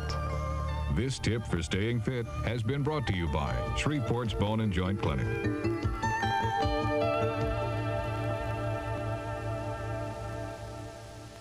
My husband was sick. He admitted that. He just couldn't take the idea of treatment because he was scared. Scared of what they would do to him, of what his friends would think if they knew he was in one of those treatment centers. I think that's why he finally agreed to see the people here at Doctor's Hospital, a regular medical hospital. Now he's getting complete treatment, and he's just not afraid anymore. Doctor's Hospital. Call us when you need help. Louisiana Tech's offensive attack is very rich with experience. This season welcomes the arrival of a new architect as Pat Tilley takes on the added responsibility as offensive coordinator in addition to his duties as receivers coach. Entering his 4th year of coaching at Louisiana Tech, Pat is realizing what it means to be an offensive coordinator. Well, there's a lot more pressure being the offensive coordinator, but I'm taking a lot of pressure off myself and putting it on the other coaches, and that's kind of different than it has been in the past here. And Steve Insman, the coordinator before me, really did a lot of things on his own, and I respect that. That was his way, and Steve was a great coach, and I love the man to death. But what I'm doing as a coordinator is truly using that term coordinator. I'm trying to coordinate the talents of the guys that I have to assist me. Dan Werner, Petey Perot, Joe Ferguson. And what I try to do with those guys is use their brains. Instead of Pat Tilley making a decision, I let 3 other guys make the decision with me, and so we get a decision based upon what everybody thinks. And that's what I think really truly a coordinator is, a guy that utilizes the talent around him. Pat, a Louisiana Tech alumni and an all-pro receiver with the NFL St. Louis Cardinals, is happy to be associated with Tech again in the 1990s. Be involved with the movement of this program from the 1AA to the 1A ranks and be involved with the success has been a really thrill for me. Working with Pat on the Tech offense is another NFL veteran. Petey Perot returns to Louisiana Tech as the offensive line coach, where he has coached the front lines of Tech to measurable success. He attributes motivation as the key to a lineman's success. Well, basically, you know, when all these guys come in, I tell them, number one, hey, get to know you guys. Get to know each and every one of you guys. Do things together. Everything that you do, whether, you know, you go out and go to the movie, go and eat dinner, be together, get to know them. And I think that's one of the biggest things. I really think that's the key, because I've tried to make it a family atmosphere for those guys. And we at Louisiana Tech, not just in the offensive line, try to make it a family atmosphere with offense and defense. So, you know, I think that's really been a big key for us. Petey agrees with Pat Tilley in the fact that the Louisiana Tech program's success is just starting. I think I really believe that we've just begun. Of course, we've made some strides every year, and I just hope that, and I know we will, because our kids work hard, they will continue to get better. We'll continue to get better players, which when you get better players, you get to be a better coach. Strength and conditioning have played a vital role in Tech's success since its arrival in Division 1A play, and the person responsible for that is Joe Taylor. Joe is the university's first full-time strength coach. He is also an alumni of Louisiana Tech athletics and was an outstanding offensive guard. He was instrumental in the renovation to the weight room, but he attributes the improvements to the alumni. The players, they come in, they see the new facility, and they're excited. It's changed our program dramatically this summer. The players feel better about coming in to work out, and thanks to great alumni that made this possible.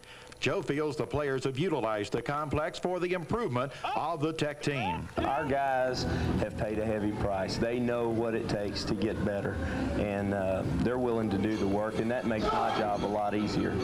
No doubt about it that Pat Tilley and Petey Perot have been outstanding influences on the Tech offense this season. When we come back, we'll talk about the second half, the battle between the Bulldogs and the Gamecocks. That's coming up at Columbia, South Carolina. The Bone and Joint Clinic of Shreveport has been providing orthopedic health care and sports medicine to the LaTechs for over 25 years. Louisiana Tech University, the Shreveport Captains, the Independence Bowl, Captain Shreve and Byrd High Schools all put their trust in our sports medicine specialists. Carl Malone, Terry Bradshaw, and Freddie Spencer are just a few of the prominent names in the professional sports world that have been treated by the Bone and Joint staff. The Bone and Joint Clinic wants to be a part of your team today. It got to the point where his addiction was taking over my life too, and I was starting to hate him for it. I wanted to help, but everything I tried just made things worse. I needed somebody to help me. And Doctors Hospital did. They helped me get him into a treatment program that's going to work. Now he's in there getting well, and I'm out here putting my life back together too. Doctors Hospital. Call us when you need help.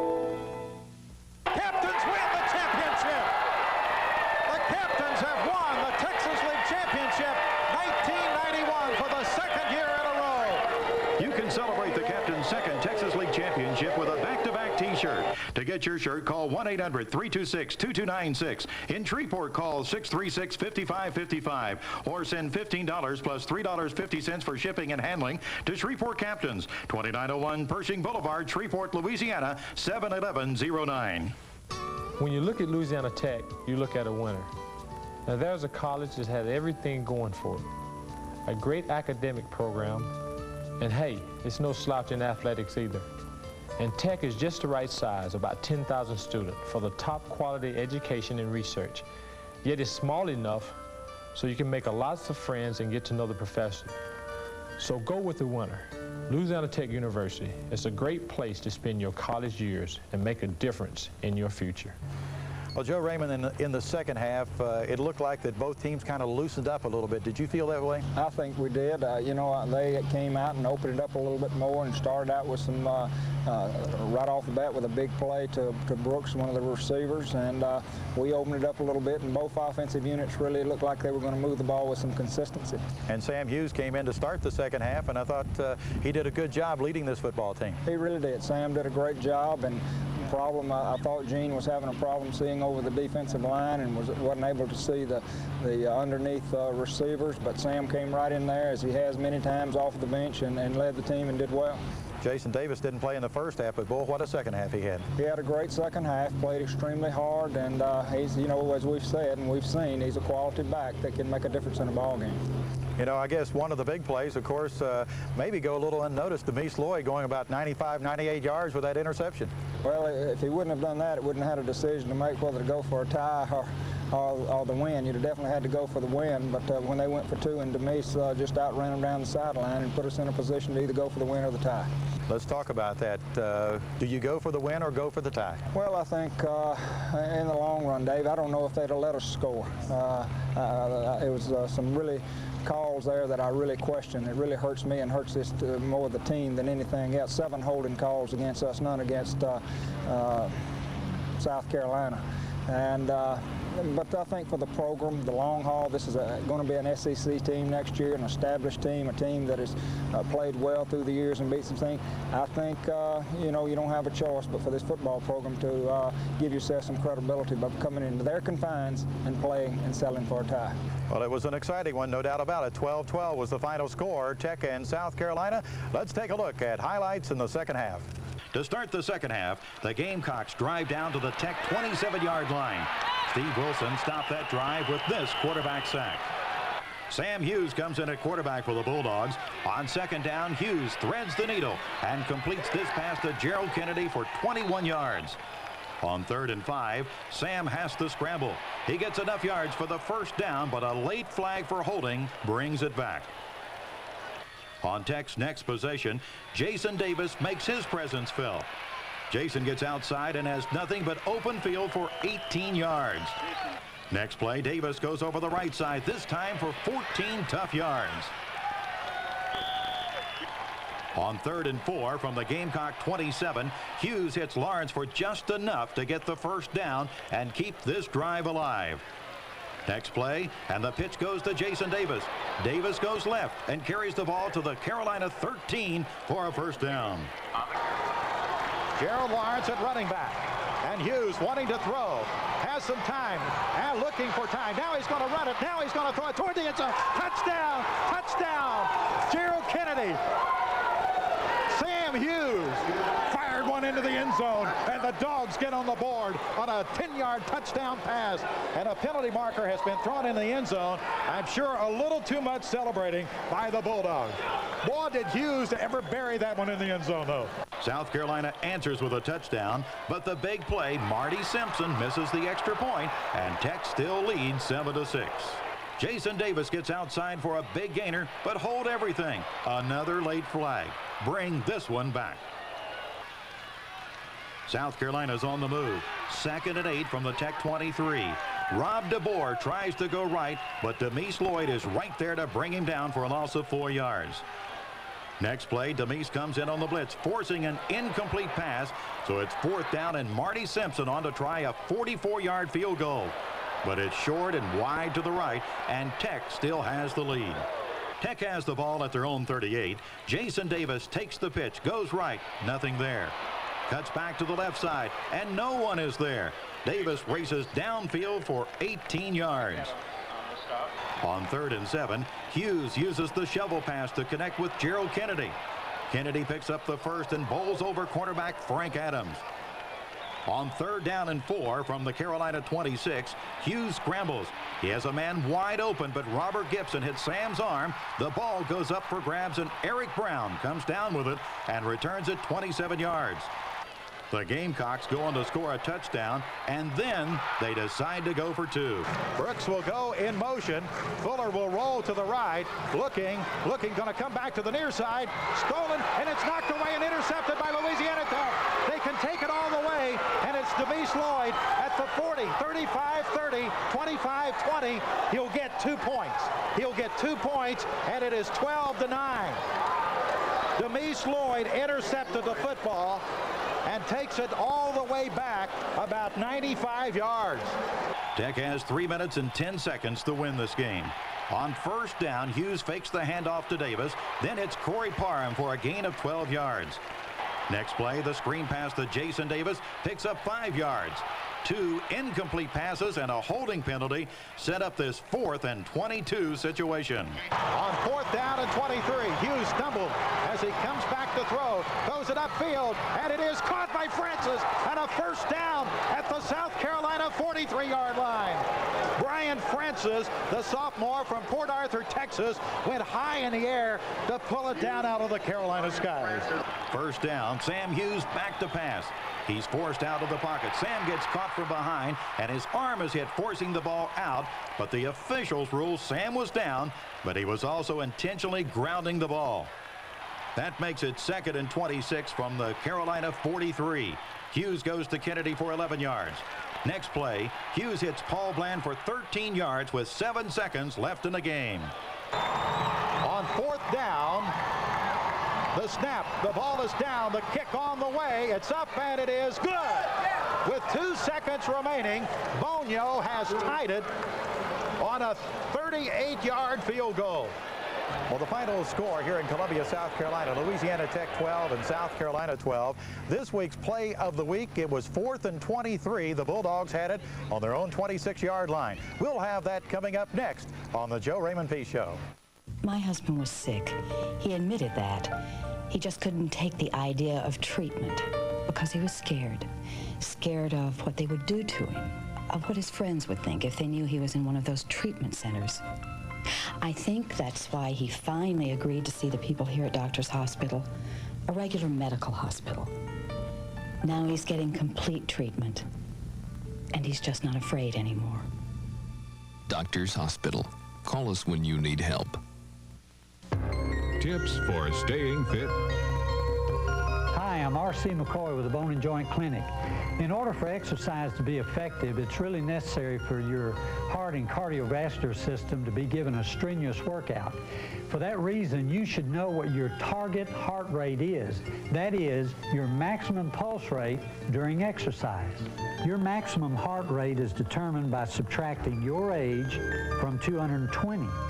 The target heart rate is approximately 80% of that figure. It may take time and effort to be able to exercise at that rate for any length of time, but that's the goal of cardiovascular conditioning. Also, it's very important to remember that in beginning a new exercise program, you should always consult your physician. This tip for staying fit has been brought to you by Shreveport's Bone and Joint Clinic.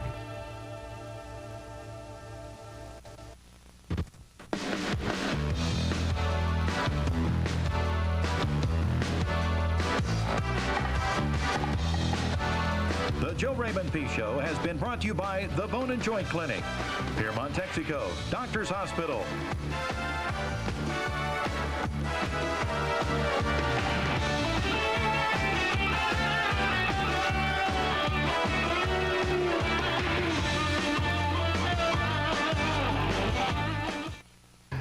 Well, this week's Louisiana Tech play of the week, it came 4th down and 23. The Bulldogs had it on their own 26-yard line. Sam Hughes hit Brian Francis for the big play. And Sam, let's talk about the play. When you took the snap from center, you stumbled a little bit when you came out to set up. Well, on that last drive, I stumbled a few times because the offensive line was trying to, get good depth so they can keep the people off me, and I just didn't get out quick enough. And Corey and Paul Bland ran down and in routes to the left, and I was just trying to look over to the left to get the free safety biting over there because we ran the same play the play before, and I threw to Paul. So the free safety saw it coming. I just looked off and then came over to Francis and hit him. He was open, made a great catch. Juice came through for us in the clutch. Well, Brian, let's talk about the big catch over the middle. It was 4th down and 23, and really the game was on the line, wasn't it? Yes, sir. Basically, you know, we ran the play like that before, and I was wide open. I had a deep man zone to my side, so say I ran the play again, and Sam said he was coming to me, so, you know, I just made the big catch. It was a throw, too. It was pretty high. You had to go up in the air, and it was probably the only place that the pass could have really been completed. Yes, sir. In my heart, I wanted the ball real bad, you know, and I just asked the Lord for Sam just to throw it to me and just give me a chance. Well, that's going to wrap up this week's edition of the Joe Raymond Peace Show, as the Bulldogs are now 4-1-1 on the season, as the Bulldogs and the Gamecocks played to a 12-12 tie here in Columbia. Now, the Bulldogs will have next week off, but will return to action 2 weeks on October the 26th when the Bulldogs travel to Lafayette to take on the USL Ragin' Cajuns. Right now, let's take a musical look at the Bulldogs and the Gamecocks in action in South Carolina. Things that make you go,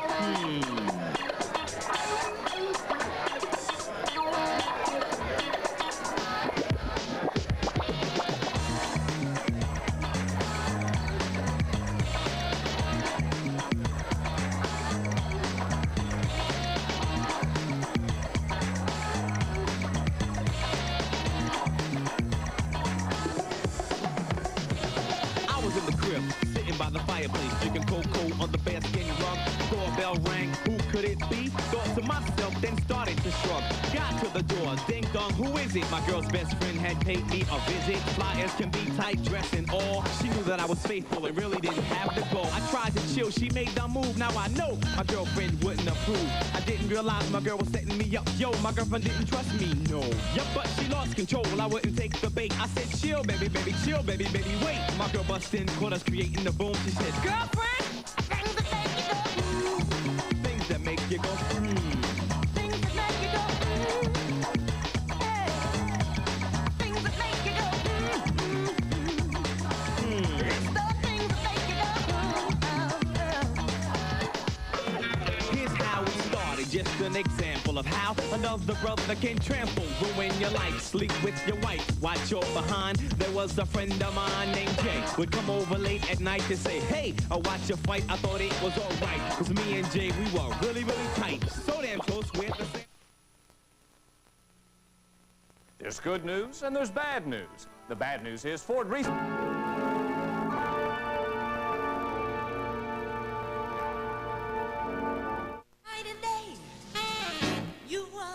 92 Mercury Sable. Totally restyled outside, totally redesigned inside, and still one up on the competition. Quieter, more comfortable, and smoother riding. Featuring a luxurious new contoured interior, plus a safety system that offers something no other car in its class has. An optional front passenger airbag. Mercury Sable. See your Lincoln Mercury dealer today for $500 cash back on 92 Sable. Listen, bankruptcy is for quitters. It's a problem, not a solution. If you're in trouble because of too much debt, call Consumer Credit Counseling today. They can help. All network newscasts are the same. False. NBC News introduces The Daily Difference. 5 special reports each week about people and issues vital to you and your family. Now all newscasts are not the same. NBC Nightly News with Tom Brokaw. Making a daily difference in your life. Channel 10 presents Drama in the Daytime. Oh, my God. Marge, what's wrong? Here we are in the middle of a crisis, and there's no cheesecake. Suspicion. There's something rotten in the state of Denmark. It's their cheese. Anxiety. Why are you in such a bad mood? Forgive me, Rose, but I haven't had sex in 15 years, and it's starting to get on my nerves. Follow the continuing saga of the Golden Girls. My body is tingling all over.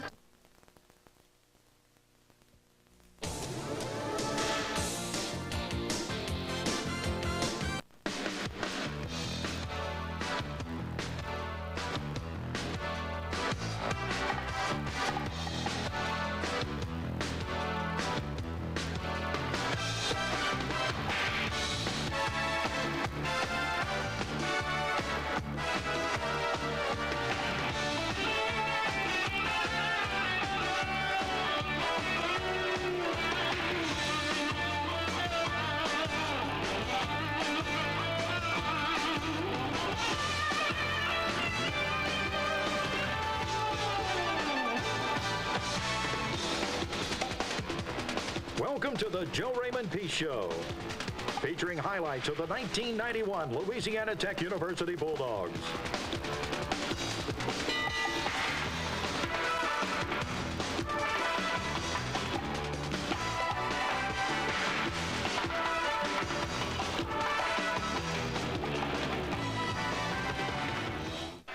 It's another Saturday, so I guess that means it's another road game for the Louisiana Tech Bulldogs, and you're right.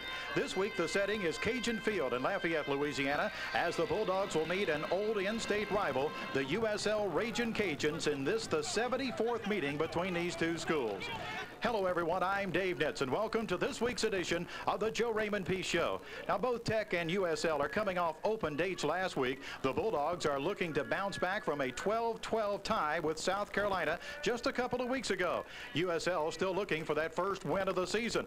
This week, you'll see highlights of the Tech USL contest, and our feature will center around the defensive coaches at Louisiana Tech. When we come back, we'll talk with head coach Joe Raymond Peace about the first half. When you're looking for a high-quality used vehicle, you owe it to yourself to shop at Joe Mallard Ford Lincoln Mercury in Ruston. Because when it comes to used vehicles, quality is a Mallard tradition, and we're committed to offering an enormous selection, all at the lowest possible prices, and most are backed by our own limited warranties.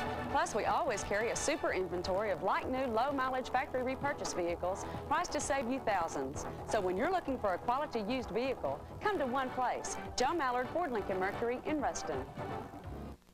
Since the 1890s, Lewis's in Ruston and Louisiana Tech University have established traditions of excellence. As the two of us enter the 1990s, Louisiana Tech continues its tradition of outstanding achievement in academics and sports. Lewis's continues its tradition of offering the best in fashion for your home and family, old-fashioned values, and personal service. Lewis's is proud to be a sponsor of the Louisiana Tech Bulldogs.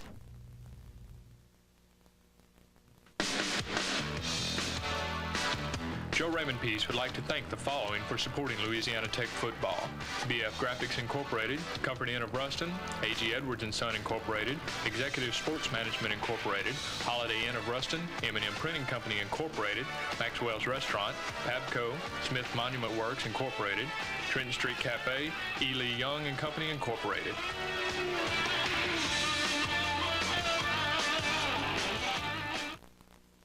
At FINA, the drive to the 21st century is fueled by science, technology, and innovation. Fueled by a commitment to provide the best products for your car, now and in the future. But at FINA, there is another commitment to the people of the communities which we serve.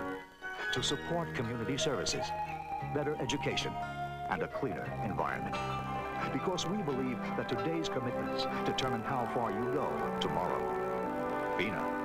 Well, Joe Raymond, we talked about it before the game, the fact that the weather conditions, and we saw it play a hand in the first series, slipping off the football. Jason Davis fumbled, and USL had a chance, but the defense, I thought, played awfully well.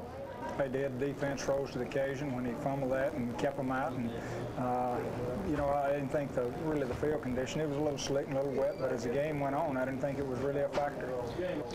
We talked about the open date of last week, and you think you maybe lost some intensity going into this one tonight because of that? No, indeed. You know, I thought there was plenty of intensity there. I thought defensively throughout the game, I thought we played extremely well. Offensive line, I thought did a remarkable job. And the running of our backs of Jason Davis and Jason Cooper, I don't think I could ask much more out of those guys. Yeah, I thought the offensive line probably had to get the offensive game award tonight, man, because they really opened up some big holes. They really did.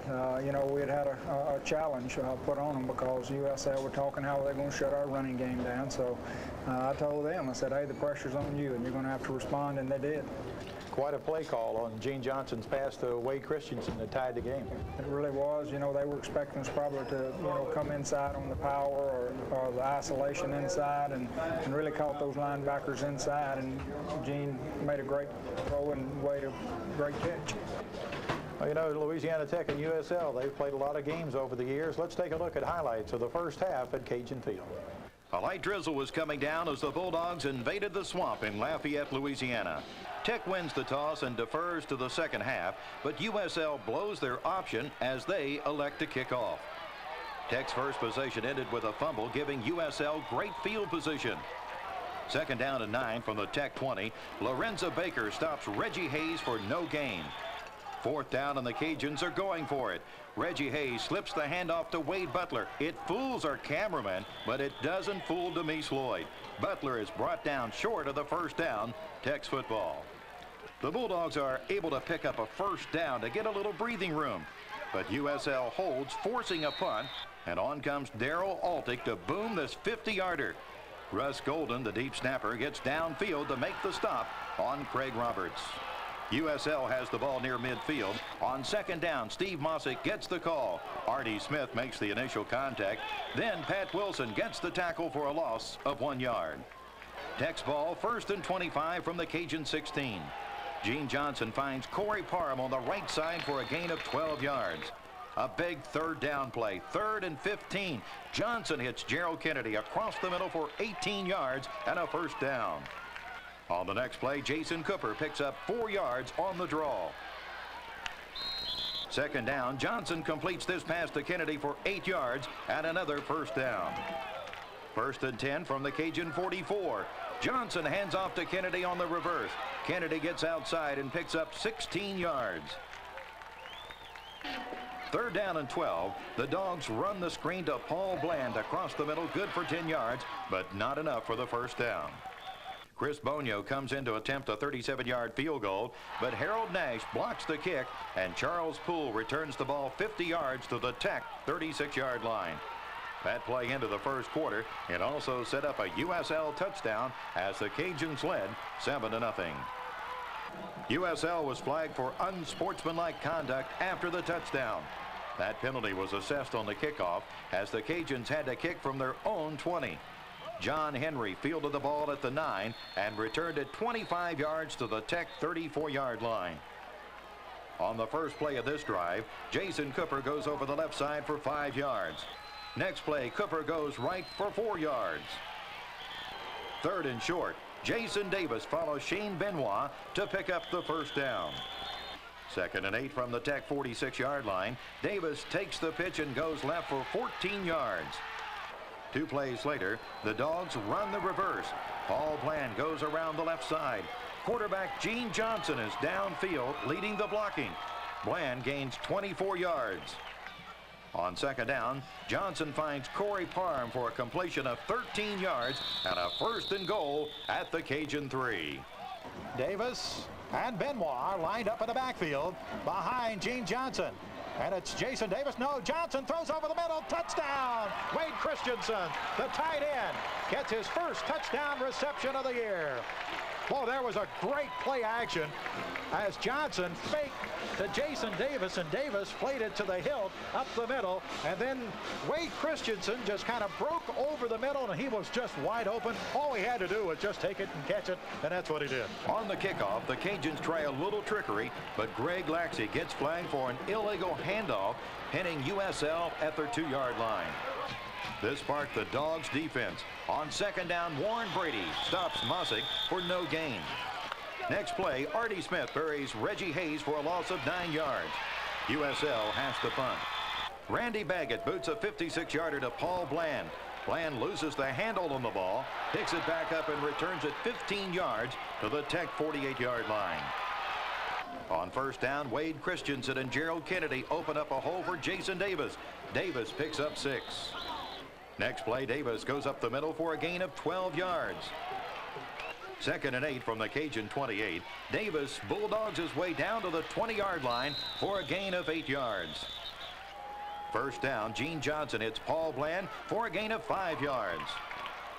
Next play, Davis cuts behind Nathan Goodyear and goes to the Cajun 6-yard line for a first and goal for the Bulldogs.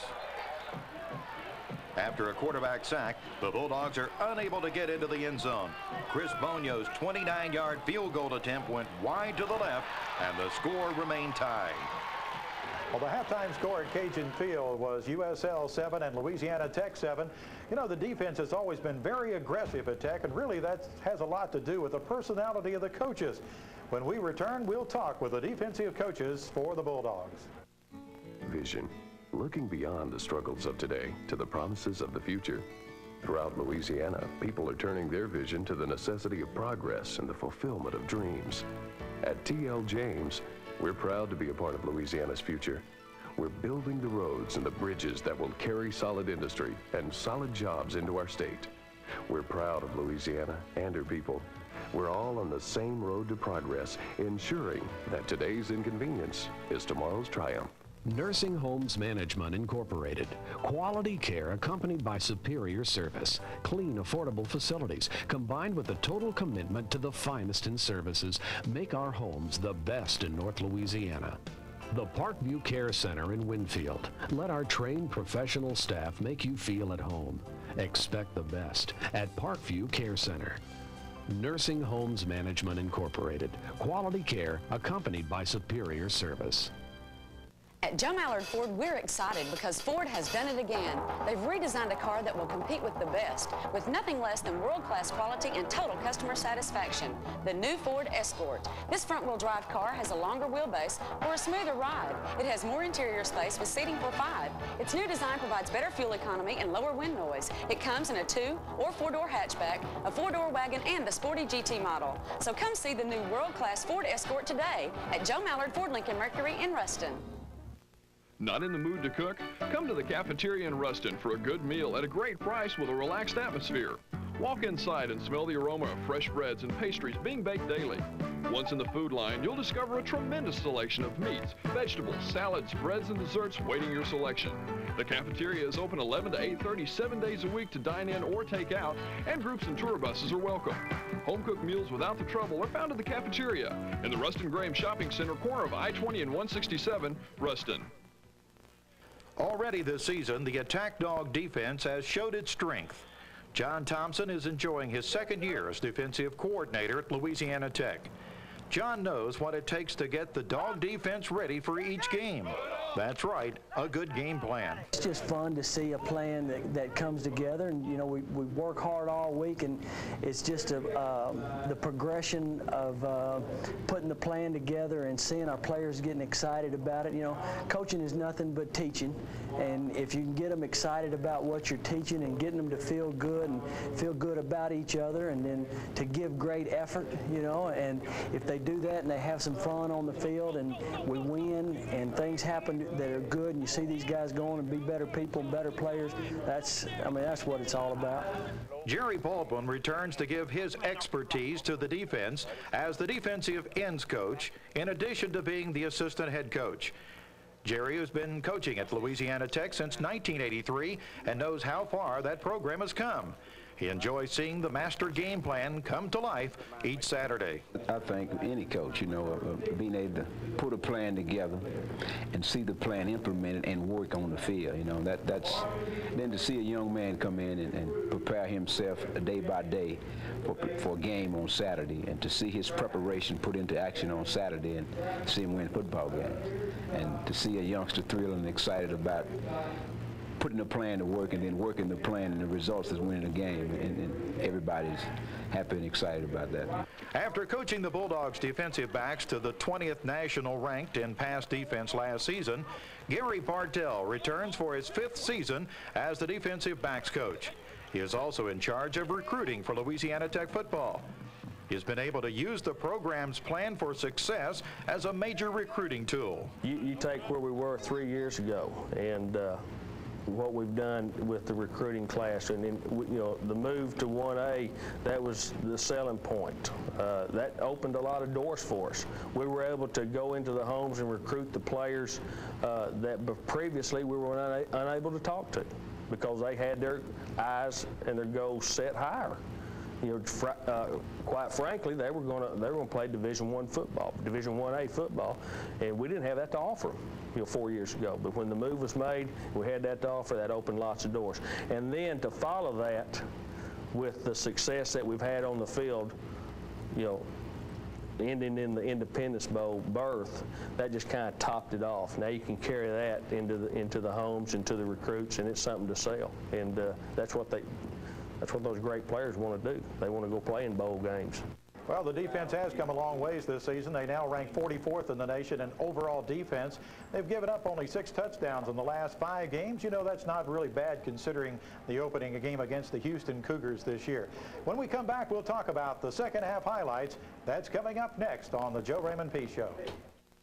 For the past 100 years, we at Ruston State Bank have been working hard to provide the banking services you need and want in Lincoln Parish. You've come to expect the friendly, courteous service you receive from our banking tellers, and we try hard to live up to that expectation.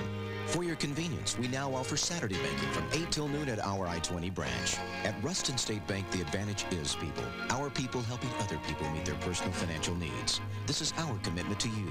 Together, we can work for a brighter future. The Bone and Joint Clinic of Shreveport has been providing orthopedic health care and sports medicine to the LaTech for over 25 years. Louisiana Tech University, the Shreveport Captains, the Independence Bowl, Captain Shreve and Byrd High Schools all put their trust in our sports medicine specialists. Carl Malone, Terry Bradshaw, and Freddie Spencer are just a few of the prominent names in the professional sports world that have been treated by the Bone and Joint staff. The Bone and Joint Clinic wants to be a part of your team today. Before you put our Genesis gasolines into your car, we put them through some of the industry's toughest tests. We analyze intake valve deposits and emission levels with tests at the refinery, tests on the road, even tests at the station. In fact, we test them 16 times in preparation for the ultimate test. Your car. Genesis gasolines. From your friends at FINA, the formula for the future. Are you looking for a new car, but not sure you can afford a new car price? Then we've got the answer for you at Joe Mallard Ford Lincoln Mercury in Ruston. These are just a few of our demonstrator vehicles, current year models, fully serviced and maintained with low mileage. These cars are in superior condition, yet we're offering them to you right now at a tremendous savings. If you've been hoping to buy a new car, truck, or van, but didn't think you could afford it, come see our top-of-the-line demonstrator models at Joe Mallard Ford Lincoln Mercury in Ruston. Joe Raymond, there was a lot of things that took place in the second half. You had the lead 14-7. Benoit scored the touchdown, but I thought the fumble at the USL 17-yard line in the fourth quarter was really the turning point of the game. It was, and you know, anytime you have turnovers, you know, it makes a difference. It makes a difference in the game, and mistakes is, you know, is a big part of this game. And the guy that usually makes the fewest mistakes, one that comes out on top. And of course, USL tied it up on a run by Laxey that looked like we had him pinned up, and all of a sudden he just streaked along the sidelines and nobody was around him. Well, I think Demise, you know, took a shot at him, and I think we kind of froze. I think the defensive players kind of thought he was knocked out of bounds, you know, but evidently he did not. He just went right down the sideline. And of course, there were a lot of plays tonight where players weren't knocked out of bounds, and there were some flags thrown, and there were some questionable calls. I know you don't like to get into those type of things, but it was a ball game I thought you really had a chance to win, though. Yeah, I think so. You know, I thought we played well enough to win it, and you know, we just came up a little bit short and had to settle for a tie, and we don't like to do that, and but that's just the way it goes sometimes, Dave. Let me ask you, the last field goal attempt, did you think about maybe go ahead and take a penalty? I mean, because the snap clock was running down to about 2 or 3 seconds, and it looked like everybody was kind of rushed for him to kick. Well, I'm going to tell you what, it was total confusion, Dave, without the clock. I mean, it was total confusion out there of how much time we had left. We had to use our timeouts because we didn't know how much time we had. One guy said we had 31, one said we had 13. I mean, it was total confusion out there when, you know, without the clock, and in those moments, you know, it just makes it awfully tough on your offensive coordinator and your people on the field to get the right play down because you don't know how much time's left. For the second straight time, the Bulldogs have tied USL 14-14. Let's take a look at the second half highlights. Because of the mistake that USL made on the coin toss, the Bulldogs received the second half kickoff, and Lorenza Baker made the best of it. Baker went down the right sideline, then cut back to the middle of the field to return the kick 46 yards. On second down, Gene Johnson completes this pass to Gerald Kennedy for 2 yards. Tack on a 15-yard unsportsmanlike conduct call against USL, and Tech has the ball on the USL 38-yard line. Jason Davis picks up 6 yards on first down. Next play, Davis fumbles, but the big man from Pine Bluff, Arkansas, Willie Roth, recovers the ball. 3rd and 3. Davis takes the pitch and goes right for a gain of 7 yards and a first down. On 2nd down, the draw goes to Davis and is good for a gain of 13 yards and another Bulldog first down. From the USL 11-yard line, Jason Davis goes left for 4 yards. Next play, Davis up the middle for 5. Johnson takes the snap, gives it into Benoit. Does he get in or not? Yes, I believe he does. Touchdown. USL moves the ball into Tech territory. On 2nd and 9 from the Tech 35, Lorenzo Baker is coming on the blitz. He forces Reggie Hayes to throw the ball away. Now it's 3rd down. Look out, Reggie. Here comes Pat Wilson. Wilson takes down Hayes for a loss of 14 yards, forcing the Cajuns to punt. Tech continues to grind it out on the ground. Jason Davis goes off the left side for a gain of 4 yards. Davis goes left again, and he picks up 4 yards again. 3rd down, Davis goes up the middle for 6 yards and a first down. Now it's Jason Cooper's turn. Cooper goes right for 4 yards. Gene Johnson keeps the Cajuns off guard. Johnson hits Brian Francis for a gain of 11 yards. Back to the ground, Jason Cooper gets 3 yards up the middle. After a procedure penalty, it's 2nd and 12 from the Tech 42. The Dogs give the ball to Cooper on the draw. Cooper breaks free and carries the ball downfield for 19 yards. Jason Davis back into the game, and he picks up 6 yards off the left side. On 2nd down, Gene Johnson drops back, way back, to set up the screen to Davis. Davis scampers down to the Cajun 17-yard line for a gain of 21 yards. On the last play of the 3rd quarter, Davis goes to the strong side to pick up 4 yards.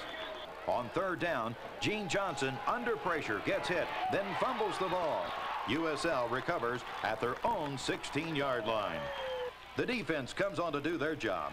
Pat Wilson and Herman Petit stop Steve Mossick for a loss of 3 yards. 3rd down, and the Bulldogs are the victim of a questionable call. Reggie Hayes scrambles downfield, and Kerry Browdy hits Hayes before he gets out of bounds. The call is a dead ball foul for hitting out of bounds. For the guy in the USL press box, I hope you didn't bet your life savings. Here it is on videotape. Hayes is at least 3 yards inbounds when Browdy makes the initial contact. The defense holds on 3rd down when Steve Wilson stops Greg Laxey for a loss of 2 yards. On their next possession, USL gets a big play from Greg Laxey as he races 67 yards for a touchdown to tie the game at 14 apiece. The Bulldogs are unable to move offensively, so it's up to the defense to hold the Cajuns to get the ball back. On 2nd down, Lorenzo Baker comes in untouched to sack Reggie Hayes for a loss of 10 yards. Next play, the Dogs put the pressure on Hayes again. This time, Hayes gets off a pass, but Reginald Francois is brought down by Kevin Crawford for a loss of 1 yard. USL has to punt with about 2:33 left to go in the game. First down for Tech. Jason Davis on the draw is good for 15 yards. 2 plays later, Johnson hits Brian Francis for